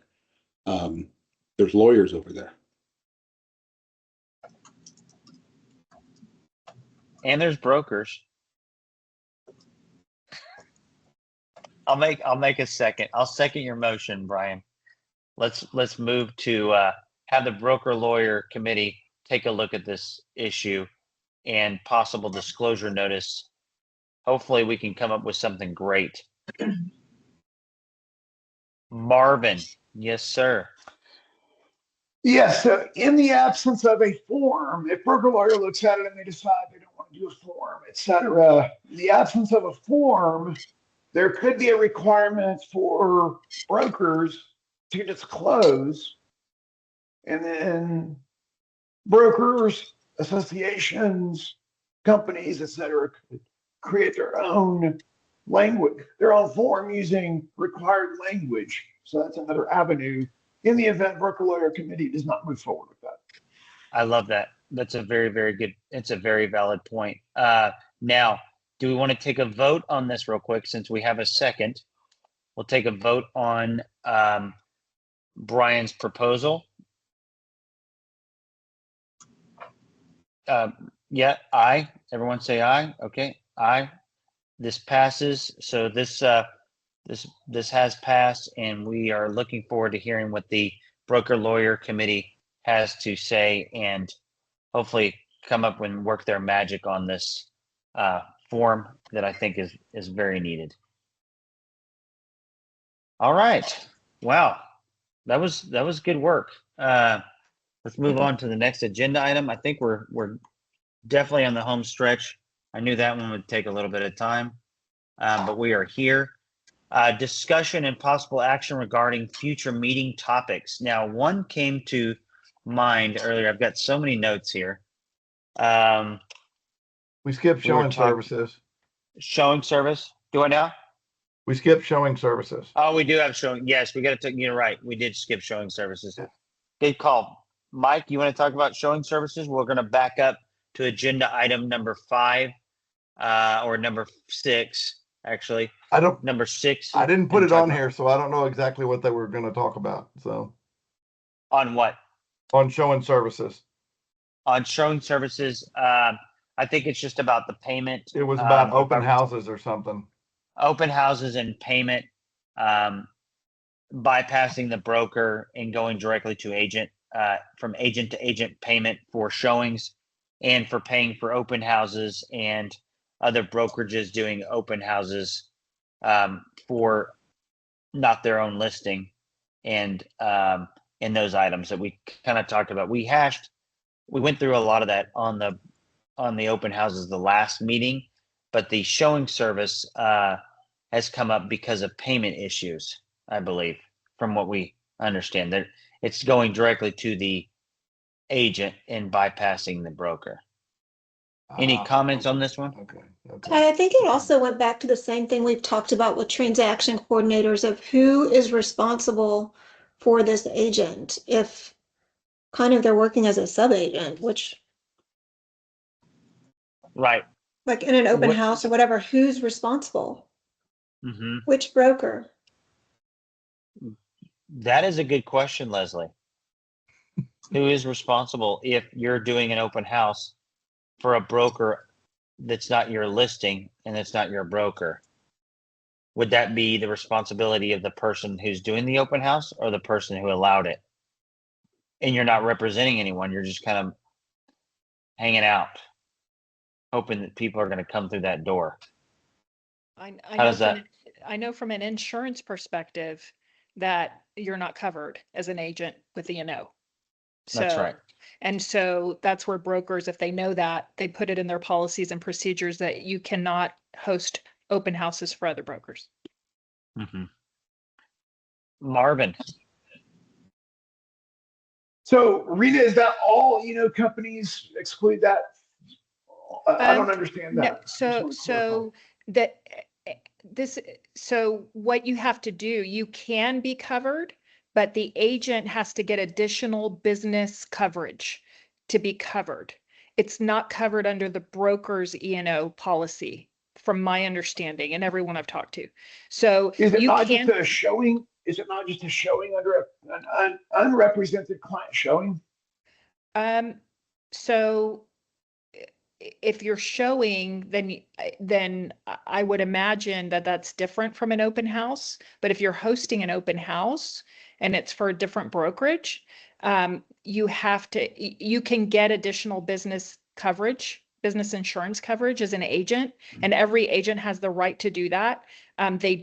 Most of them don't do it, but you do have the right to do that and cover yourself more, the over coverage or additional coverage. Yeah. Ty, Now, what is our question about this? What are we looking to decide? I think it's my whole thing was showing service. That's what I was talking about. But the other thing is it on the open house perspective? The open house perspective, is there anything else we need to do on the open house perspective? And I do believe that we talked about it last time. And if I'm not incorrect, you need to have permission from all parties in order for one person to do an open house for a listing that your broker does not have the access to. So you need to get permission from the seller, permission from the listing broker, and permission from your actual broker. From what I understand, that's what's supposed to occur. And I don't know if that doesn't happen, then who takes the responsibility and why is it happening actually? Because you should have to get those permissions beforehand, Not only and that, I think it's a knowledge thing. Go ahead. and not only Ryan. that, Ty, but as in the handouts here, the new law says that if you're hosting such an open house that's not your listing or your broker's listing, then you must provide the IABS and get a written non-representation agreement signed by anyone visiting the open house. So there's a lot of hurdles put in place at this point. Mm-hmm. Yeah, I think the liability really sits in several places, but if you, quite frankly, if they're not doing their job when someone walks in the door and getting those items disclosed and things filled out, clearly the person who is hosting the open house, in my mind, would be violating the rules of the state. So rules and laws. But let's talk about that. Is there anything else on open houses that we want to talk about? I don't know anything else that we can, at this point, that we can do. I feel like it's pretty locked down on the open house side. Is there anything else that we need to address here? I think it's too early before for us to figure out how many complaints that Trex is going to get, because this is brand new. And you've got an agent that works for another brokerage that, quite frankly, is trying to find buyers. Yeah. Yeah. And they're not getting these buyers. If they don't get these buyers to sign this representation agreement, they're not even supposed to show it. And so I think we're going to see some complaints filed sooner or later on this, but I don't know that we've got enough info yet to make any decisions. So That's right. I think that makes sense. So maybe we table it, and later this year we can relook at the open house thing. What about the showing service, guys? It sounds to me like the issue there is the direct payment to the showing agent and bypassing the broker, which I don't know that we need to address because it's already against the License Act. All compensation needs to be paid through the broker. So it's an enforcement issue that only arises when there's a complaint filed. Exactly. Anybody else have anything else on this on these two topics? All right. Now, I feel safe that we can move on to the next item. Discussion and possible action regarding future meeting topics. On those future meeting topics, there was one that was brought up earlier that I thought was good. Now I'm going to look back here and find it. Let's see here.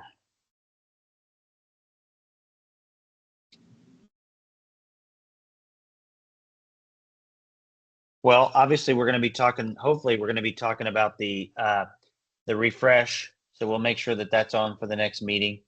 The refresh course, we'll be talking about that. The subcommittee will be meeting up, wants to do a quick little chat about that. And then Brian, did you have something, sir?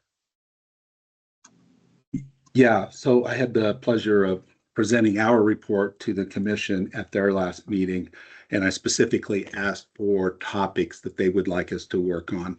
And I got two, and Commissioner Brown suggested the TC, which we're addressing in today's conversation, and Chairman Woodruff asked us to consider talking about the broker's responsibility with regard to their agents' use of AI in their practices and building some guidelines and guardrails around that. So it's a pretty broad topic. AI use. Okay, we'll add that as a topic. I think that's a really good one, and we'll continue the TC topic, obviously next meeting, and we'll add AI use and possible suggestions on some rules there. Now, look, I will tell you, I'm pretty good on this AI thing, so I'm excited about that. I can definitely see some issues coming up on this one. It's pretty scary. It's just very scary. So I think that'll be a very interesting topic. Anything else anybody else would like to add to our next meeting? We've got some great minds in here. All right. I think we've got a decent amount. If we need to come up with something else, we will. But at this point in time, I think that's what we'll stick with. And I think we can call that one done. Discussion and possible action regarding future meeting dates. Now, this is where it gets very interesting. The very interesting thing is we've got July 8th on here. Quite frankly, I would prefer if we move that. It's too close to 4th of July. Does anybody agree with me here, Marvin? I agree because I now have a conflict that day, and if it works to move it, that would be great. Okay, I'm with you on that one too. I don't even know if I'll even be in town. Anybody else have any objections to moving this to the next week? Brian? I lost you there, sir. Yeah, the following Wednesday on the 15th, I have a conflict with Texas Realtors Budget and Finance. What do you think about the 14th? Can we do the 14th?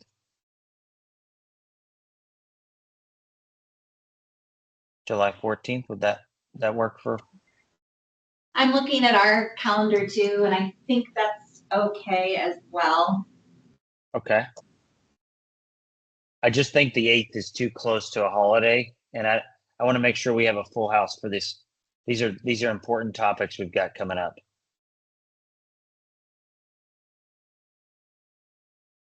So let's go ahead and how do we do this, Abby? You're the expert. If y'all want to move it to that, if that works, we can have Amber send a calendar invite that changes the current date on there. There may not be one even yet, but she can send that out and update that. If for some reason that doesn't work, there's some conflict, we'll let you know, and then I can reach back out to you, Ty. That sounds really good. Thank you so much. We really appreciate that. And there is no other conflict, correct, with anybody on here? I just want to make sure I don't, Marion, you weren't on my screen. Are you okay that day? Okay, excellent. All right, so let's go on to the next one, October 7th.